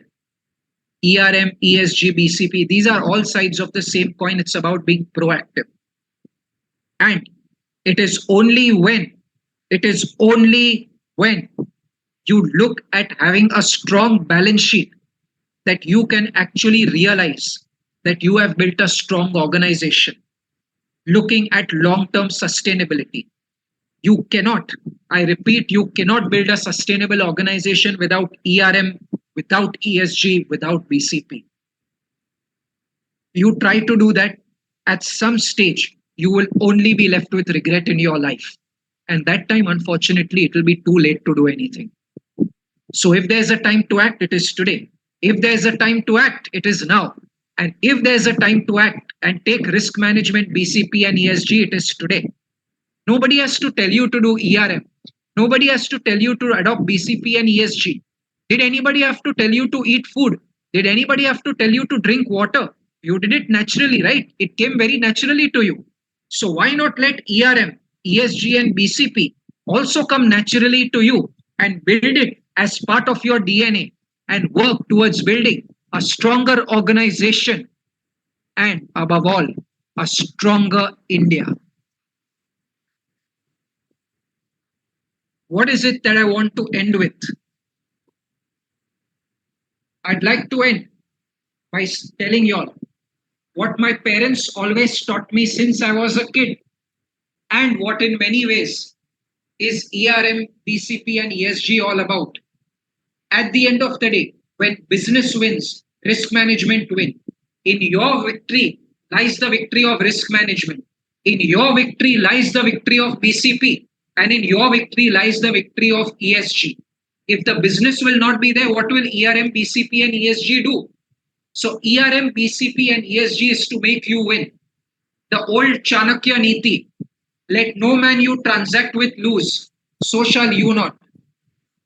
The eventual idea is to make you win. And that is exactly what ERM, ESG and BCP is all about.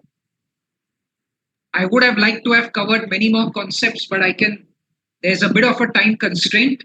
So with that, I take the opportunity to thank all of you all who have taken time out from your schedule to be here. Remember the Chanakya Niti, which I just said, which my parents taught me since I was a kid, which always will hold you in good stead. And above all, embrace ERM, embrace BCP. Thank you. Thank you very much for your patient listening. God bless, take care and stay safe. And if there are any questions, I'm happy to take them, either now or at the end. Thank you, Diljad. It was really nice learning from you on risk management, BCP, and as well as ESG impacts. We will wait for the questions. So viewers, you can post your questions on the link. And meanwhile, we'll start with the next session in interest of the time. And Diljad, if you can stay with us for another an hour, then probably we can mix the questions at the end. If that is fine with you. Okay, Shami. No problem. Thank you. Thank I'm you. okay. Possibly Karthike has joined in. We can. Hi, Yeah, Karthike. yeah. How are you?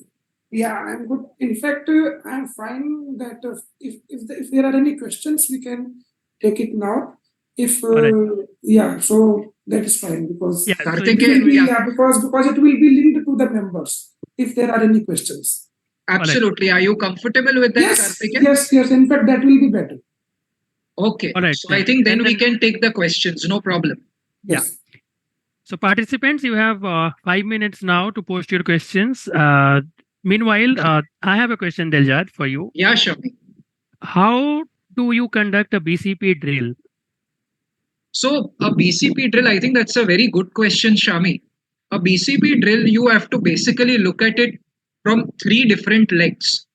One is that if tomorrow, like what COVID taught you, that if your key people are not available, how will you run the show?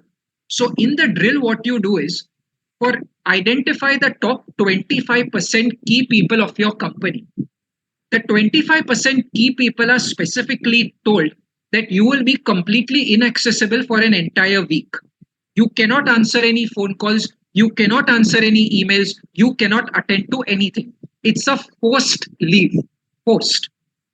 The idea is that if your top 25% is completely inaccessible for an entire week, were you able to run the show? And typically, you have to target that week where you know your business is at its peak and tell them, sorry, we are blanking you out to see whether the second rung can adequately adopt. So what happens is that tomorrow, if an event like a COVID or anything was to happen, where somebody contracted COVID and people were worried, okay, now what happens? The decision maker only contracted COVID. If you have planned for it, you are that much more better off to tackle it if the situation was to come. Step number 2, there is a dependency on technology as well. Ask the team to enlist what are their core key technology applications. In the morning, you simply pull the carpet from under the rug by saying that for the next 2 days, your technology applications are not going to be accessible. Now, how are they going to run the show without that? So automatically, they will start documenting what are the challenges they are facing. Again, you will practice that drill. Again, by that time, the team is better off. They have learned from their mistakes, so they won't repeat the mistakes. Now, tomorrow, if actually you are to face a cyber attack or any such thing, you're not that worried because remember, you already practiced that situation. I am not saying that you will be 100% perfect in life in anything. No, you're never, that's never going to happen. But remember, I mean, being chartered accountants, I think we know that better than anybody else. We all worked very hard. But just because we worked very hard, did that mean that that's a guarantee we'll pass the exam? So does that mean that if there's no guarantee, I should not study or I should not work hard? It doesn't work that way, right? So I have to plan. I have to do it better. Now, at a later date, hiccups can still happen, but I'm still better than what I would be if a situation like that, if I was not to practice that situation, Sham. And finally, the third leg is location factor. So we covered key employees, we blank them out. We covered applications, we blank them out. Third idea is location. What happens if there are riots in a particular location? What happens if there's flooding or if there's a fire? How are you going to manage it then? What will you do? So the way is ensure that you've got backups. For example, in an insurance sector, one very key sector is customer service. So your customer service teams should ideally not be based entirely out of Bombay or Mumbai or out of Delhi. You should ensure that you select 5 locations and you divide people equally so that even if 2 locations go down, the work happens from a third location. Periodically, even within states and within cities, you have to tell people, okay, don't operate from your base location, go and operate from another location. Because what you're testing is, will that backup location serve the purpose when the situation arises? Is it adequately equipped? Is it adequately capable? So all in all, what you have done is, Your three factors that can paralyze you today are your people, technology, and locations. I'm not saying that other factors cannot paralyze you. I don't mean to say that. But these are your three fundamental factors. So that way, what you have done is you have basically practiced that before. So you're much better off. You're involving your heads of functions. You're taking a sign off from them. They also know. They will also push their teams to do it. As the joke goes, when X person tells you you're not going to do it, but if your boss tells you you'll do it, right, you better. So automatically you get your Mancom into the equation and drive the agenda through them.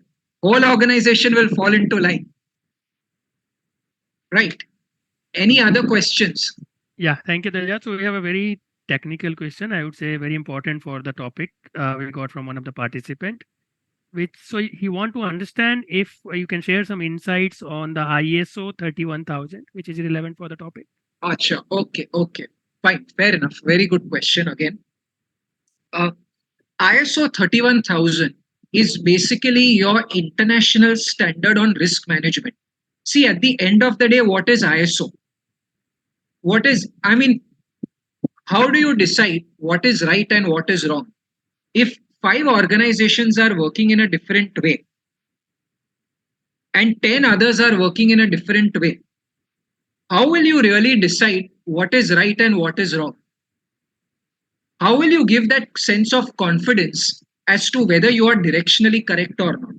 So, what your ISO does is your International Organization for Standardization, what they do is they basically come out with a set of guidelines which you need to adopt from a risk management perspective. There are various certifying bodies available which who send their auditors to your organization, who do a thorough audit of your risk management practices, and if you are compliant with ISO 31000, they issue a certificate of compliance to you. Now that in many ways becomes like something like the gold standard.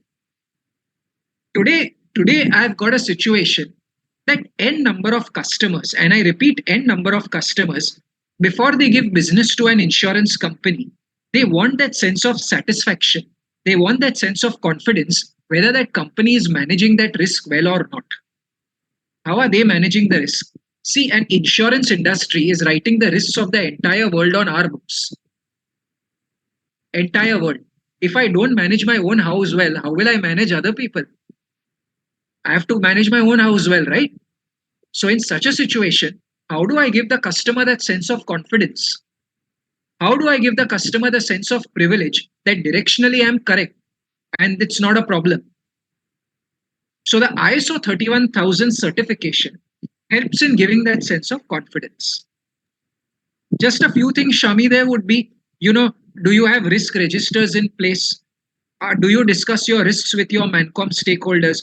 Do you keep identifying new and emerging risk areas? What are your risk management strategies? Do you track implementation of the risk management strategies? Do you spread the message of risk management among all employees? Do you undertake trainings? So these are some of the key 7-8 things that you need to evidence from the ISO 31000 perspective. All in all, what I can conclude by saying is that if you have well-defined risk appetites, well-defined tolerances, all in all, you are on track for 31,000. Thank you, Daljad. I'll take one more question. Okay. We're thankful to Kartikeya for allowing us to finish this. So, last question for this topic. Again, it's very practical one. The whole world is talking about ESG, and you also touched upon ESG initiatives and all that, which insurance company can do. But how is today the insurance industry practically positioned in terms of ESG efforts? I mean, there's one thing which we want to do, which we should do. Of course, as you said, there should be a policeman waving the flag. You should not go into the wrong side. But does it happen practically? So answer is no. So same thing here in terms of ESG. If we talk about 2023 as on date, where are we positioned, especially from the insurance perspective? So I think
actuary is very happy because my IBNR and IBNER reserves are again coming down.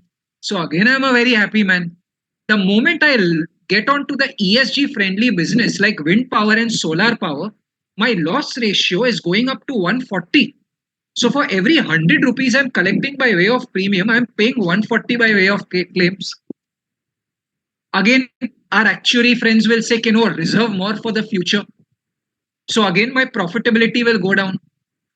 Again, my appointed actuary ke saath, I'll be spending the whole day trying to convince him to drop the IBNER, and he'll spend the whole day trying to convince, let me increase the IBNR. So this is the paradoxical thing, Shami. There is no right or wrong answer to it. But gradually the advantage is that everybody is coming together on the same page. The problem happens if I say no to coal plants and my competitor writes it, to what extent will I keep losing out to competition? एक बार हार गए, दो बार हार गए, तीन बार हार गए, कितनी बार होगा? So industry is now realizing the importance of ESG and successfully moving towards it. That is a big positive. And you'll see traction on it happen because foreign reinsurers are also putting pressure for it to happen. So we are at a good stage. We are at a mature stage, but we are still to run the mile. I will not say that everything is hunky-dory out here, but we are still to run the mile. We'll get there. But compared to many other sectors, I think the sector is doing very, very well. Again, there is a lot of focus on ensuring a good big mix of male-female ratio. Again, a lot of reportings happening to the world. Okay, how many differently abled people we have. A lot of reportings happening to the world that what are our maternity policies? How do we encourage women to come back into the workforce after maternity? How are we embracing differently abled people as part of our culture? So again, these are factors which are basically those where we are essentially making sure that the industry progresses. Again, a very important portion of the industry story is investment income. Again, actuaries will acknowledge the importance of investment income in the overall profitability of the company. It forms a very important part of the FCR report. I'm sure Karthikeya relates to me. So again, from the investment standpoint, it's extremely important that you invest in right companies. Now here again, Shami, the paradox is that the ESG friendly companies are not generating a very good equity return. But the so-called companies which are not ESG friendly are giving me rocket returns. So what do? If the profit goes down, the investor is shouting. If the profit doesn't go down, ESG guys are shouting. So where do I strike the right balance between the two? That becomes very important. But again, as an industry, we are moving successfully towards it. This challenge is there, but the sector is navigating it. In terms of jointly taking a call, okay, if at all there will be an industry in bonded labor, if at all there will be coal-based business, we'll try and keep our investment to the bare minimum. We'll try not to do it. Now, that doesn't mean we will not invest. No. It just means that there is a vision that where gradually you are gradually investing more in ESG-friendly companies. You are asking more ESG-friendly questions to your investee companies. So there is a positive cultural shift. Whether or not it yields results, it's too early to say. I mean, Rome was not built in a day, so we'll have to wait for this to see how the next decade plays out. Yeah, but it's good to learn that at least we have started making a balance in profit and people and planet. So it's not easy because we had been focusing on profit for last centuries, not even decades. It's just roughly a decade when talks have been started on planet and the people part, when companies have got a lot of initiatives towards this. It will take some time, but good to note that insurance industry is also quite proactive in taking some measures, what they are taking. Thank you, Daljad. I think we don't have any more questions now to take. Thank you. And thanks for your time. It was really good to learn from you. Absolutely. Thank you for your excellent moderation, Shami. Really appreciate. And thank you to Karthikeya as well for the question answer session as well. Thank you. Thanks. Thanks, Daljad. So I'll start with the introduction of Mr. Karthikeya Kandoi. Welcome, sir. So you are a fellow actuary of India, UK and Sri Lanka, fellow chartered accountant of India, Central Council member of Institute of Actuaries of India, special invitee on the Accounting Standard Board of ICAI for 23-24, member of the ICAI and II study group of EDM, and faculty for certificate course on Ind AS as well, other than doing a lot of other educational initiatives which you're taking. We are really thankful for you to be here, to share your knowledge and insights specifically about problems in the accounting in insurance industry specifically, which is quite, I would say, a different path. Most of us have faced these difficulties, even, because this is something which needs a lot of expertise coming out from the industry perspective. So other than these membership and other than your education, you are a founder and proprietor of the firm MS Kandoy and Company, and you offer consultancy services of actuary and CA. You have decade of experience in the actuarial field, which is really a treasure for us to learn from you, including 6 years of post-qualification experience with specialization in employee benefits. You are all India topper in the subjects special technical employee benefits and pension and core application modeling and documentation at the actuary exam. And you have a secured 15th all India rank and 99% in the accountancy paper at IPCC level. You are one of the youngest professional in India to qualify as an actuary at the age of 24, after having qualified as CA at the age of 21. You are the youngest actuary to serve as council member of the Institute of Actuaries of India. Your expertise lies in providing 360-degree solution for actuarial, accounting, advisory globally in insurance and across the industries for employee benefits, including ESOPs as per Indian GAAP, IFRS, and US GAAP. You have been consulted more than 100 companies for ESOP advisory and provided support to auditing firms on actuarial valuation as well. So we are looking forward to this technical session from you, sir. We are looking forward to understand the nuances of the accounting in insurance industry. Over to you. Thank you very much, Shami, for this introduction, and thank you to the ICAI CMIB committee for this opportunity. So today we are discussing on the issues in regards to the accounting of the insurance industry, and just a disclaimer, these are my personal views and not represent the views of CA Institute or the Actuaries Institute. And just a brief introduction, because whenever it comes to the insurance, then actuary name comes to the mind of the stakeholders. So just to brief you about the Institute of Actuaries of India. The Institute of Actuaries of India is a body set up under the Act of the Parliament, and actuaries are the key people who are also the KMP in the insurance companies. They have the skills in the mathematics, statistics, risk management. Apart from insurance companies, they are also working in the employee benefits, data analytics, and the banking industry, wherever there is a involvement of the future risk and the uncertainty. Now coming to our today's discussion, today we will be discussing on the aspect of the revenue, how the revenue is recognized, what are the different type of reserves, cost for the insurance company, which is mainly the claim costs and other expenses of management, you can say, employee benefit expenses, and the Ind AS roadmap. Because currently, as you are aware, that we are into the accounting standard regime, and Ind AS as of now it is not applicable in India, but very soon it will be applicable. So we will also discuss on the Ind AS roadmap. In the today's discussion, it is more like a discussion based rather than a PPT based, because I believe more in the discussion than just going through the presentation. So let us first talk about the revenue, and I will try to address both the general insurance fraternity as well as the life insurance fraternity. So coming to the revenue aspect. So when it comes to the revenue in the general insurance companies, there are two methods being allowed by the IRDA for the revenue recognition. One method is, you can say, called N/2 method, or you can say 50% method. So what this method says, that you can record the revenue 50% on the day one. When you sell the policy, the 50% of that revenue can be recognized immediately, and balance 50% revenue will be recognized after 1 year.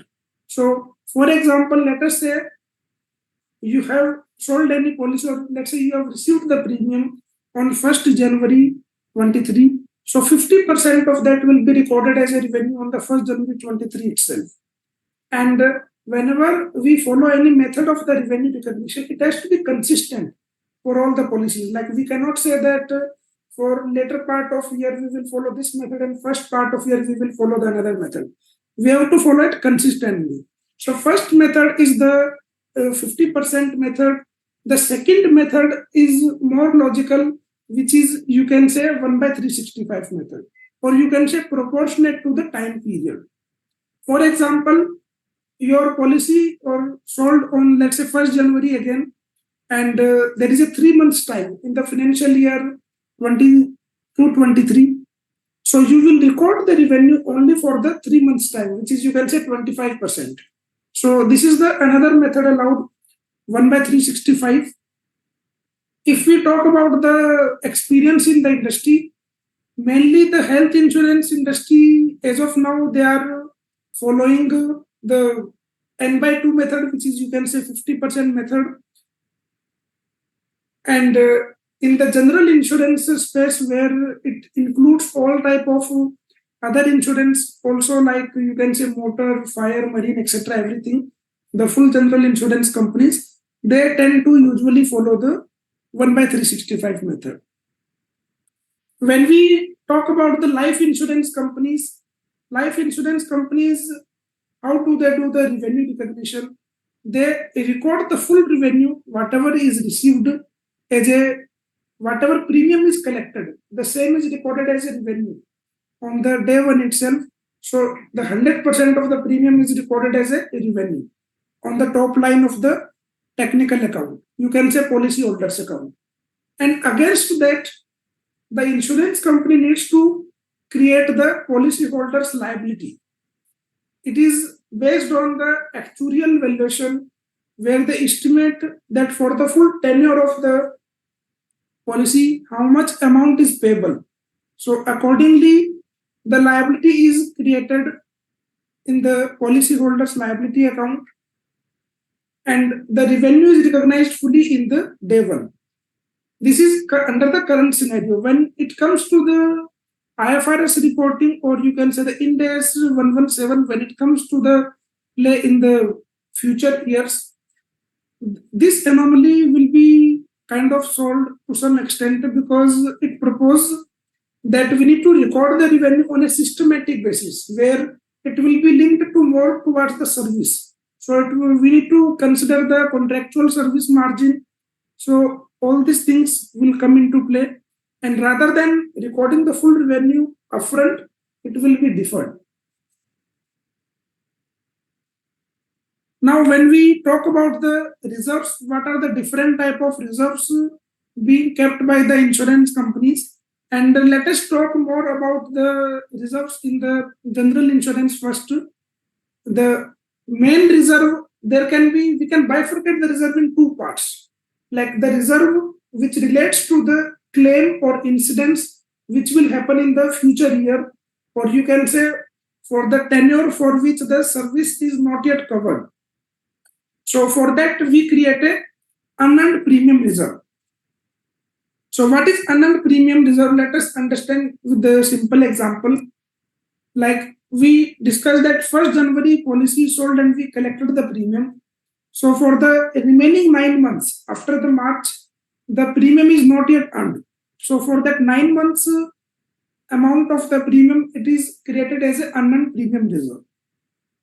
When it comes to the past claims, or you can say the incidents already occurred, we need to create certain type of reserves. So what are those reserves? One is the incurred but not reported, which is popularly known as IBNR in the insurance company accounts. This plays a very important part. So let us understand this term, incurred but not reported. So you can say some incidents has already occurred in the past, but customer or policyholder has not reported the claim. So this claim is very important. This involves a lot of estimation by the actuary based on the past trend, estimation of the adversity of the claim, etc. The second part of claim is the incurred but not enough reported. So, for example, let us say there was some hospitalization claim of, let's say it was a cashless policy. Okay. So, the initial first claim is already settled by the insurance company, but there can be some additional claim. For example, post-hospitalization claim, it can come. So that will cover the part of the incurred but not enough reported.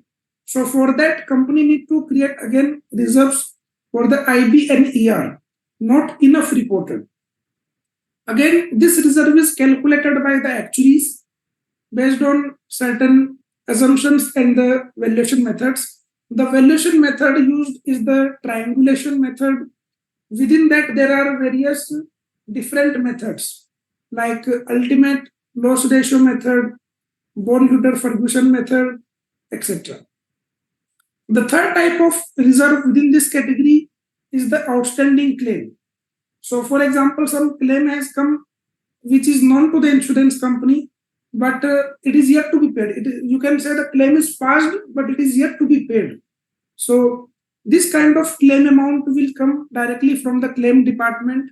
So, accordingly, the accounting is done by the insurance company. So, if we talk about these four different reserves, the first one, unearned premium reserve, this is typically calculated by the accounting department also because they know from the policy sold, or you can say the premium collected, that how much reserve needs to be created based on the number of days.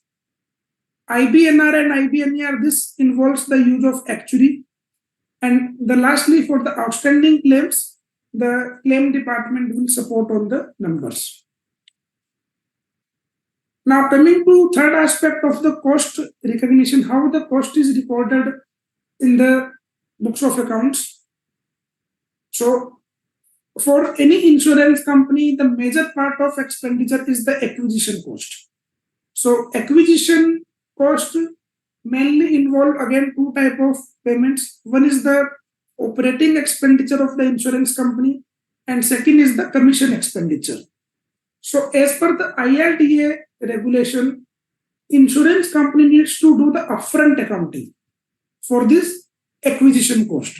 For example, whatever commission or this operating expenditure you are incurring, you have to book that as a cost on the day one, where revenue you are spreading based on the time either by 1/2 method or 1/365 method, but expenditure you cannot spread.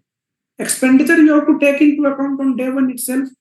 So there is little of mismatch in the revenue and cost. So there is always like some hustle from the insurance companies that our cost is high, because ideally the expenditure is incurred for a longer duration, but we need to book it upfront whenever such cost is incurred.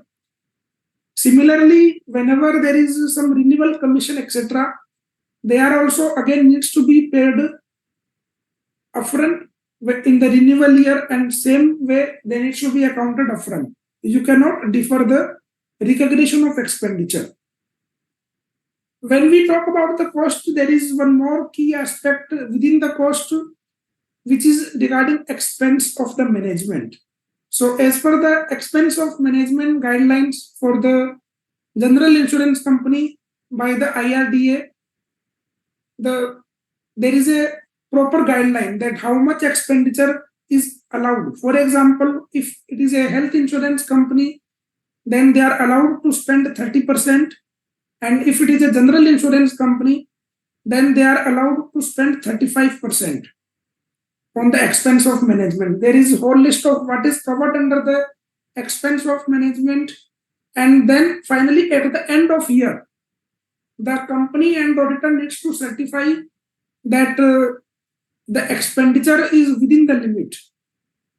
Further, the IRDA have given a relaxation that if currently your expenditure is more than this limits, then you need to apply to the IRDA, and some relaxation of 2 to 3 years can be given to the company, where they need to commit that over these next 2 to 3 years, we will bring down our cost. within this limit of 30 to 35%. Further, there is additional allowance being given for the insurance awareness and the insurtech expenditures.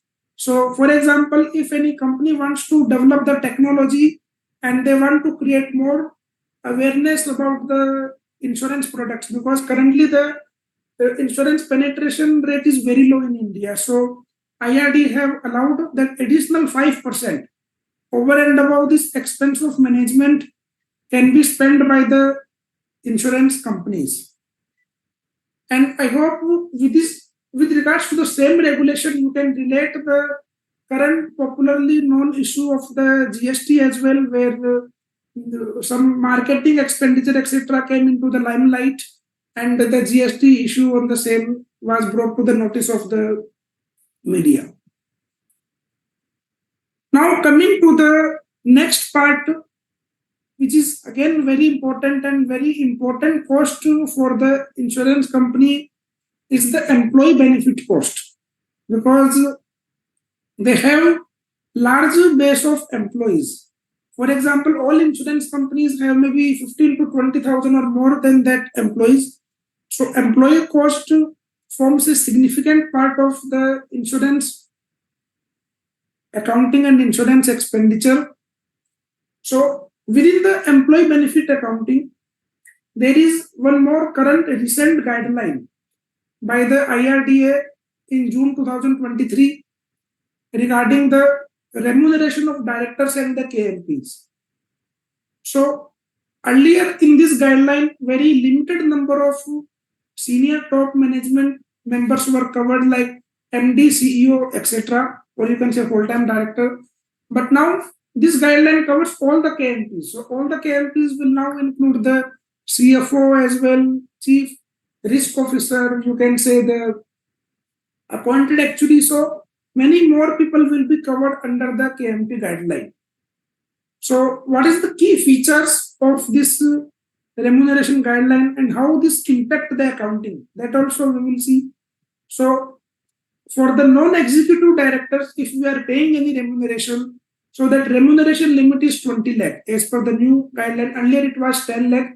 So it is increased from 10 lakhs to 20 lakhs. Over and above the remuneration, companies can pay the director sitting fees and the reimbursement of expenditure towards the meetings. Further, the company needs to give the disclosure that how much amount of remuneration is paid to each of these non-executive directors, and even if some non-executive director is paid zero amount, that needs to be disclosed in the financial statements.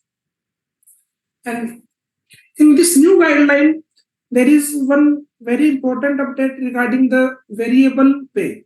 So this new guideline says that whatever remuneration is paid to the KMP's key management personnel, there is one component of fixed pay which needs to be paid. Second component is a variable pay. Now this variable pay has to be minimum 50% and maximum 300% of the fixed pay. So let us say if the fixed pay is 1 crore rupees, then variable pay minimum has to be 50 lakhs and maximum it can be 3 crore. This is the minimum and upper cap. And how this will be decided?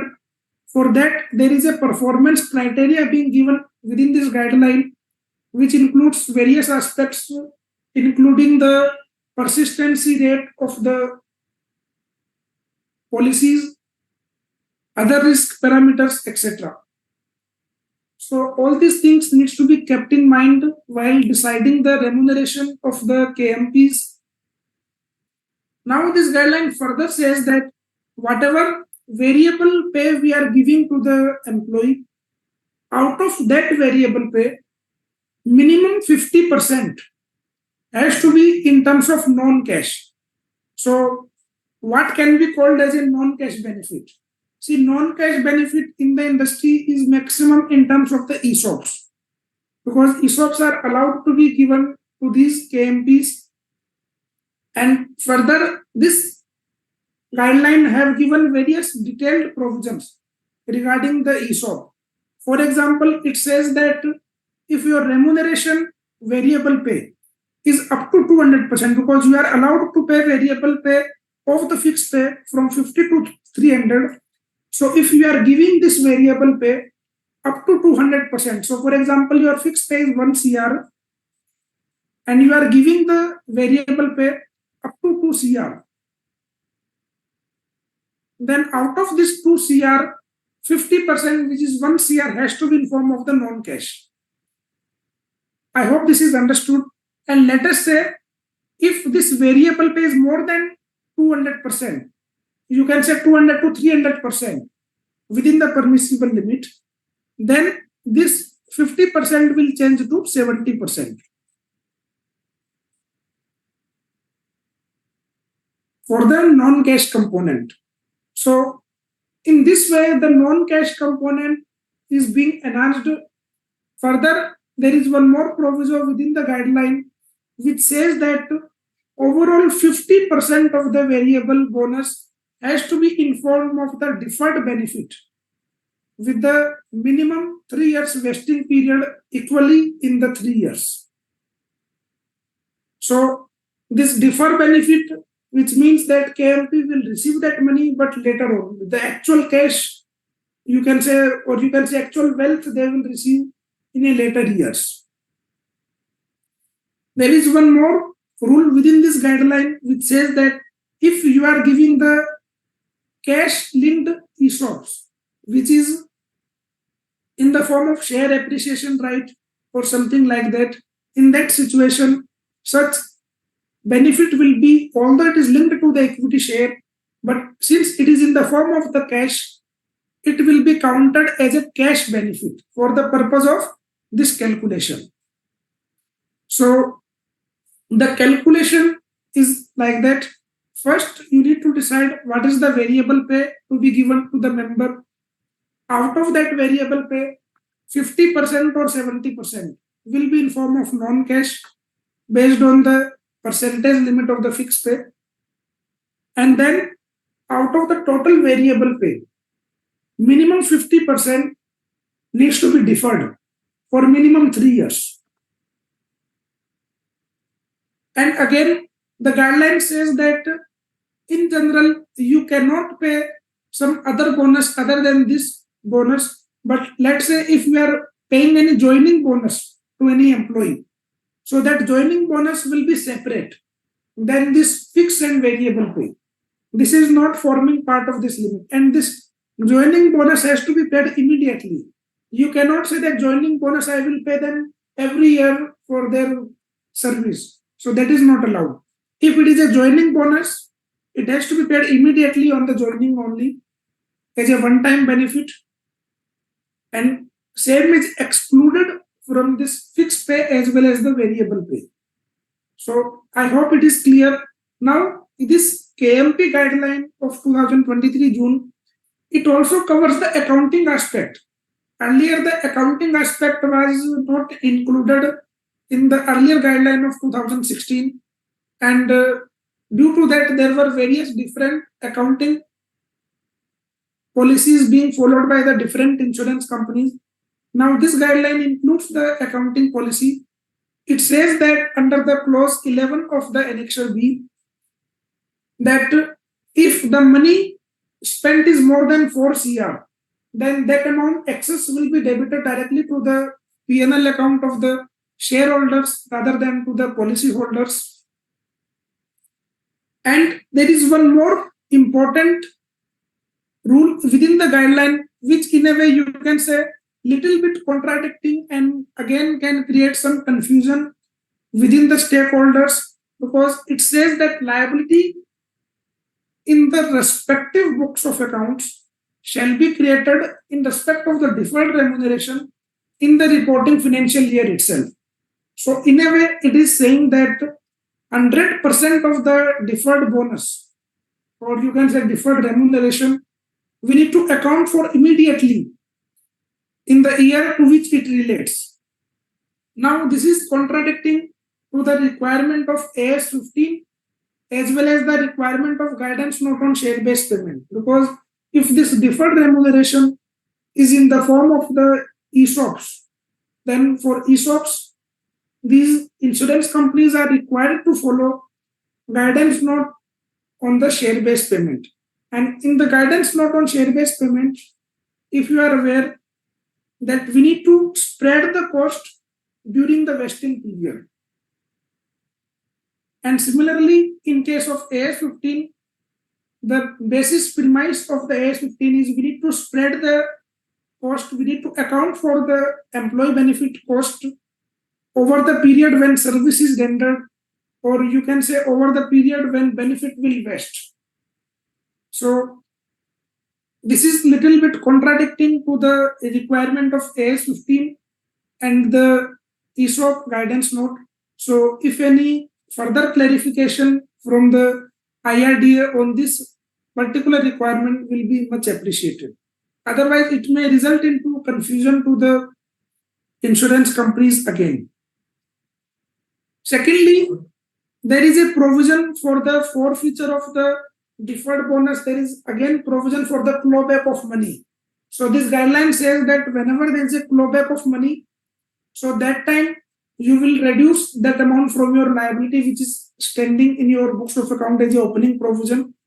So to that extent, that opening liability will reduce. And since the expenditure is already booked in the previous financial years to which the bonus was related, now the corresponding credit will go to the revenue account. So I hope this is clear from the accounting aspect of the KMP guidelines. If we talk about the general ESOP guidelines for, you can say, other employees, since insurance companies are not following Ind AS as of now, they are following the guidance note of ICAI. As per this guidance note, the entity is allowed to do the ESOP accounting on the intrinsic value method or the fair value method. Both methods are allowed as per their selection choice, and maximum companies are following the intrinsic value method only.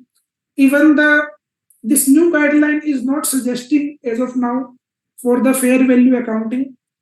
For your information, the banking industry, where banks are also not required to follow the Ind AS as of now. In case of banks, there is a guideline from the RBI that if any ESOPs are granted to the KMP, so accounting cost of such ESOP for the KMP has to be done as per the fair value method in case of bank. But in case of insurance company, there is no such requirement. They are allowed to follow the intrinsic value method of accounting. What is the issue for the KMP accounting in terms of insurance company is the time period when expense needs to be recognized. Because if you see in the ICAI guidance note as well as the Ind AS 102, it says that we need to recognize the expense over the vesting period using the straight line method for the number of options which are expected to vest. So, for example, if we go as per this requirement of the ICAI guidance note, company needs to estimate two things. One is whether they want to follow intrinsic value method or the fair value method for accounting. Based on that intrinsic value or the fair value of per option will be calculated. Then secondly, how many number of options are expected to ultimately vest based on the expected future growth of the company, based on the expected future performance rating of that particular employee. So based on that, we need to estimate the options expected to vest and recognize the ESOP expenditure. If it is an equity settled plan, the value of option is calculated on the grant date itself. If it is a cash settled plan, where we have seen that various insurance companies in the industry, they are paying the cash linked incentive plan, which is based on the share price of company. So in that situation, the value of the option needs to be calculated on every reporting date, because it is kind of a financial liability and not as a equity payment. So these are some of the things with regards to the ESOP accounting. Now coming to the accounting of other employee benefits like AS 15 and in future Ind AS 19, there are certain issues being found by the Financial Reporting Review Board in the accounting of employee benefits. So what are these issues? That one of the primary issue was non-provisioning of the employee benefits like gratuity, where some of the companies are not making the provision of employees with service less than 5 years, because they are saying that we will make the provision once they complete the 5 years, but it is not right, because we need to make the provision from year 1 itself. It is as per para 70 of the AS 15. Secondly, one of the major non-compliance is regarding the defined benefit plan wrongly treated as defined contribution plan. So it can be a case of exempt provident fund where there is an interest rate guarantee element. This needs to be classified as a defined benefit plan, but it is treated as a defined contribution plan. This is one of the accounting error. Then another is for long-term employee benefit plans like deferred incentive plan, leave employee benefits, whether it is sick leave or privilege leave, the provision has to be done as per the actuarial valuation projected unit credit method. But in some of the situation, it is not being done. So it is another accounting error for the employee benefits in the field of other long term.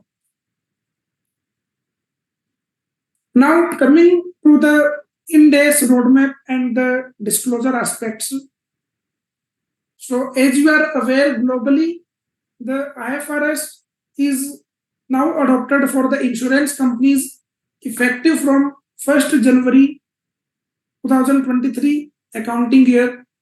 But in India, as of now, the Ind AS is not adopted by the insurance companies. Although as of now, the MCA has already notified all the Ind AS for the insurance companies as well, but Ind AS 117 is not yet notified. The draft version of Ind AS 117 is out, but the final version is not yet notified. This is the current status of the Ind AS. Secondly, as per the Ind AS roadmap, the IRDA have given 3 phases for the Ind AS roadmap. Under the phase 1, which will be applicable from accounting period starting from 1st April 2025, where all the listed companies and the companies who are in the process of listing, they will be covered under the phase 1. Then there are phase 2 and phase 3 also, which is based on the AUM of the insurance company is on the 31st March 22. So as per that, there are 3 years window being given, 1st April 25, 26 and 27.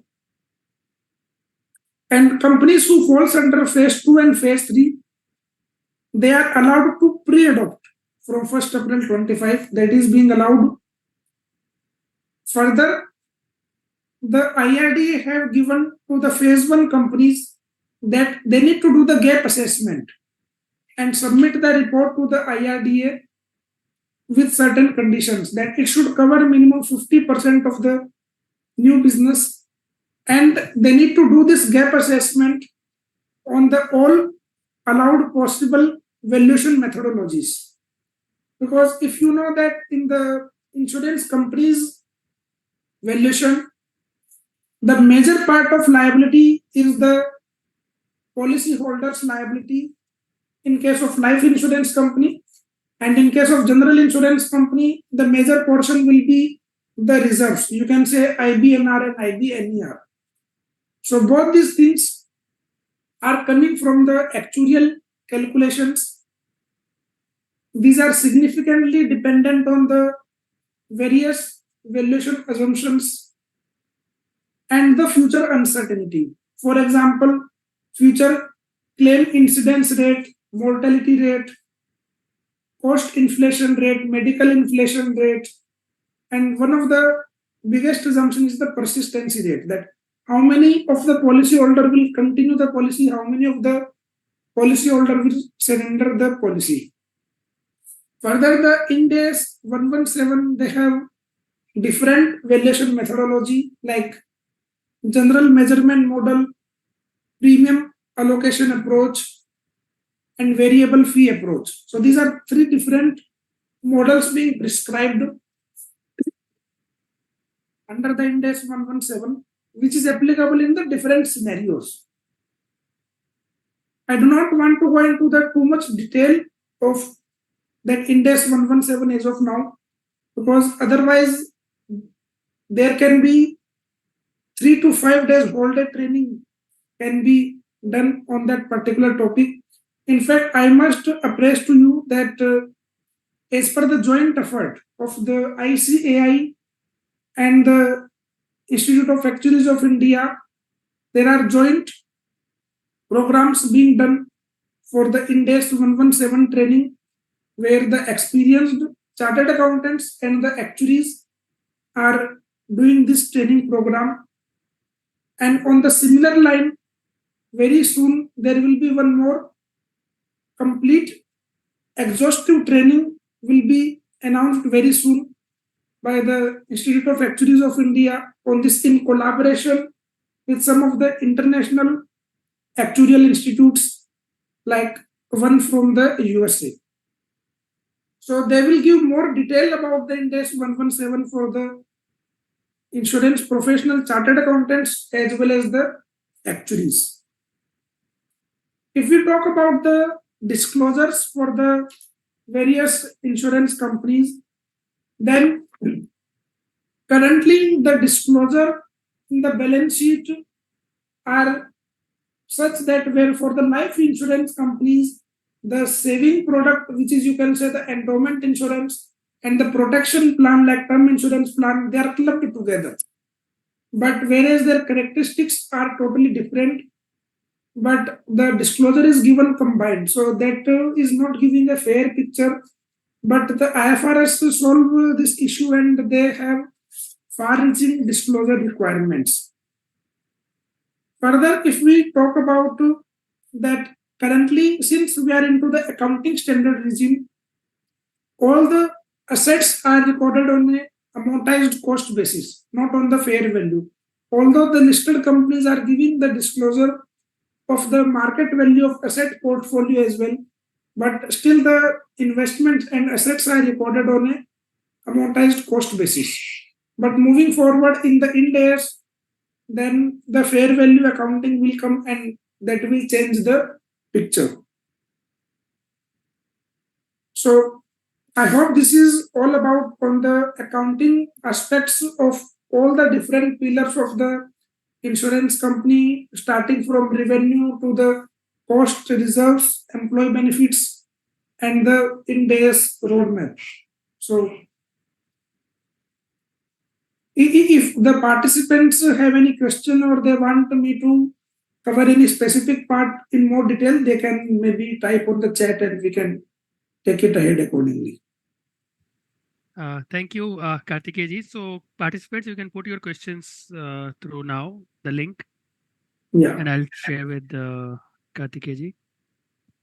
So we have a practical question, Kartikeya, which is quite long. I'm just pasting in the chat box.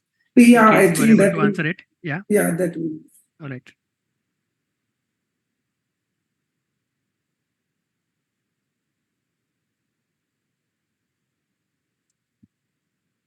Okay, just let me go through the. Okay, it is.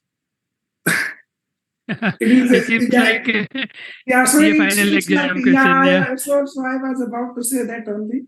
It's like I'm giving my CA final exam again. So let me try to attempt the exam again one more time.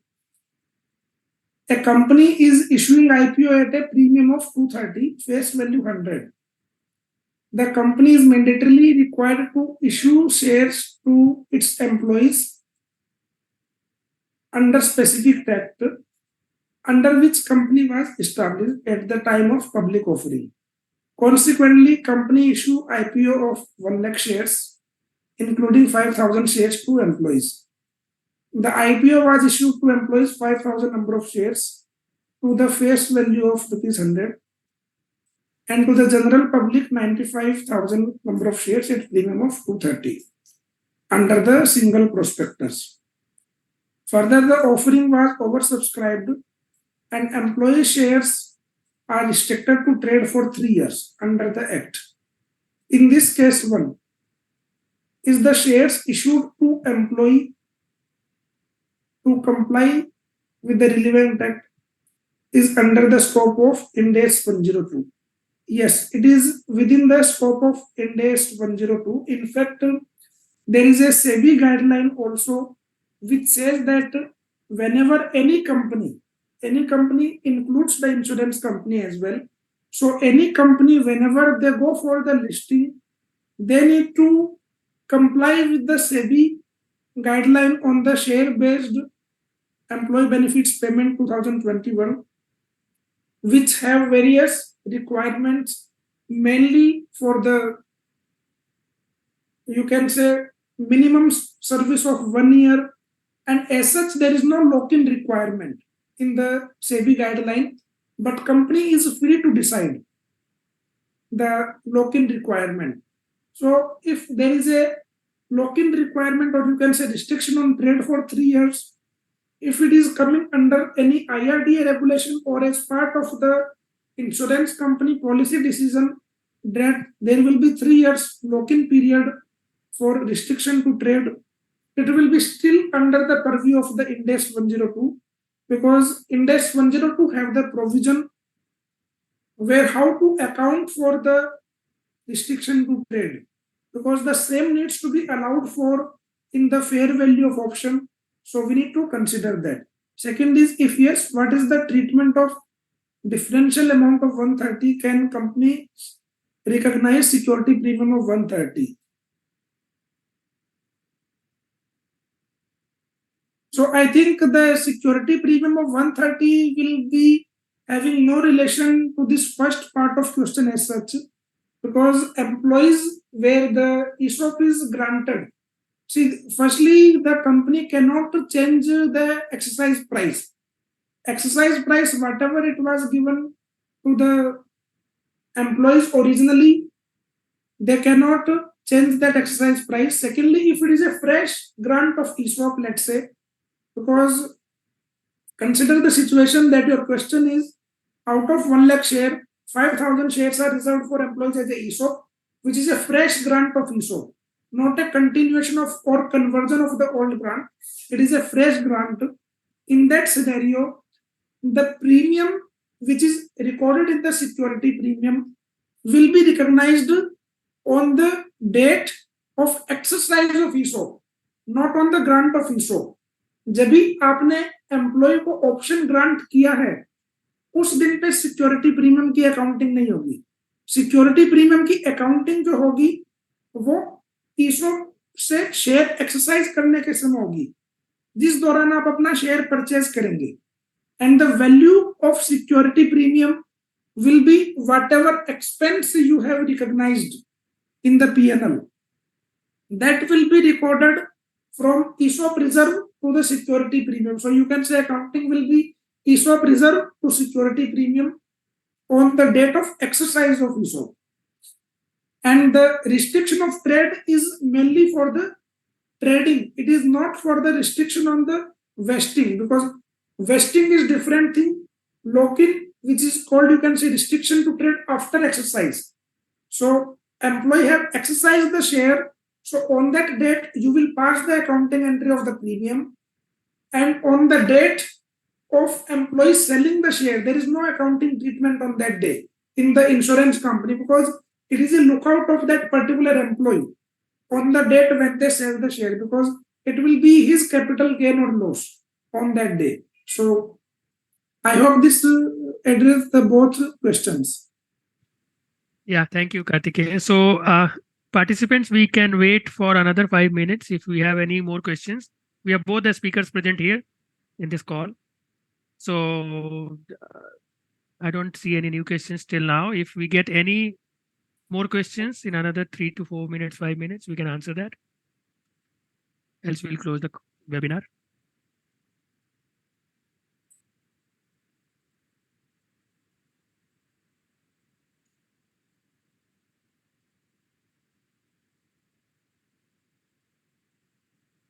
Yeah, so we have got one more. Yes.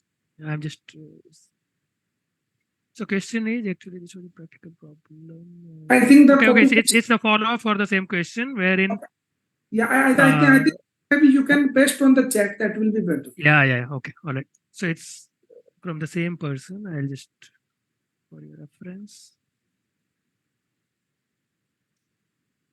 Okay, actually, this was practical problem arising while doing audit of life insurance of Nepal Life Insurance Company, as they are currently issuing IPO at premium to general public and at fair value to employees. Yeah, okay, so thanks. So this is mainly a clarification only. So yeah, sure. Thank you very much. So we do not have any more question yet. Because see, just to give more insight on that, see, fair value. So basically, you can give to at the face value to your employees, because that's what being already allowed in the SEBI guideline as well as the Companies Act section 62(1)(b), that you can give at a minimum price of the face value. Further, I would like to highlight one more point under that new remuneration guideline of the KMB, that for the unlisted company, the valuation of the company share price has to be done by the merchant banker on the date of grant. See, usually merchant banker comes into play at the time of exercise in case of ESOPs, because on the date of grant, the accounting standard, which is you can say Ind AS 102, as well as the guidance note on the ICEI, they don't have any requirement of merchant banker. They just say on the date of grant, you should have the fair value of company share price to calculate the option value. Option value can be intrinsic value or the fair value, but base number is the company share price. So from where it will come, it is not specifically required. But for the purpose of this KMP guideline of the insurance company, the company share price needs to come on the grant date itself from the merchant banker category 1. So this is again another change brought into this financial year. And one more, it says that these kind of ESOPs can be granted only once in a year. So there are various points being brought in by this particular new guideline, and we hope that some more clarification should come from the regulator. Maybe we should write to them on this part of the accounting mismatch under the clause 11, which I had highlighted, because otherwise it will create the issues to the auditors and the insurance company for the KMP ESOP accounting. Yeah, thank you. Okay, thank you. So we have one more question. What should be the cost of acquisition of ESOP in hands of employees? Exercise price or last trading price? I think you have covered it, but. Yeah, so for the purpose of taxation, the cost of acquisition will be the fair market value of the equity share on the date of exercise. For example, company share price on the grant date. First day जब grant किया, the company share price was 200 rupees. Option was granted to employees at 100 rupees, which is the face value. But now on the date of exercise, when you purchase the equity share, actually by exercising the option, the share price has moved from 200 to, let's say, 1000 rupees. So difference of 1000 and your payment price, which is 100 rupees, 900 will be taxed to you as a perquisite tax, and now your cost of acquisition will become 1000 rupees. Because 100 you already paid, on 900 you have already paid the tax as a perquisite tax. So 100 plus 900, 1000 will become your cost of acquisition. which is nothing but fair value on the date of exercise. Right. Any more questions? So we are done with all the questions here. Thank you very We have- much. We just have a quick survey on IS 117, Ind AS 117, IFRS 17, and we'll try to share with the participants if they can answer that. So I'll take the technical help with that. So Sure. thank you so much to both of the speakers on behalf of CMIB. We are done with the session. It was quite insightful with a lot of practical examples and question answers, quite interactive. Thank you, Diljat. Thank you, Kartikeya. Yeah. Thank you. Thank you very Big much. thank you to Have a nice ICAI. day.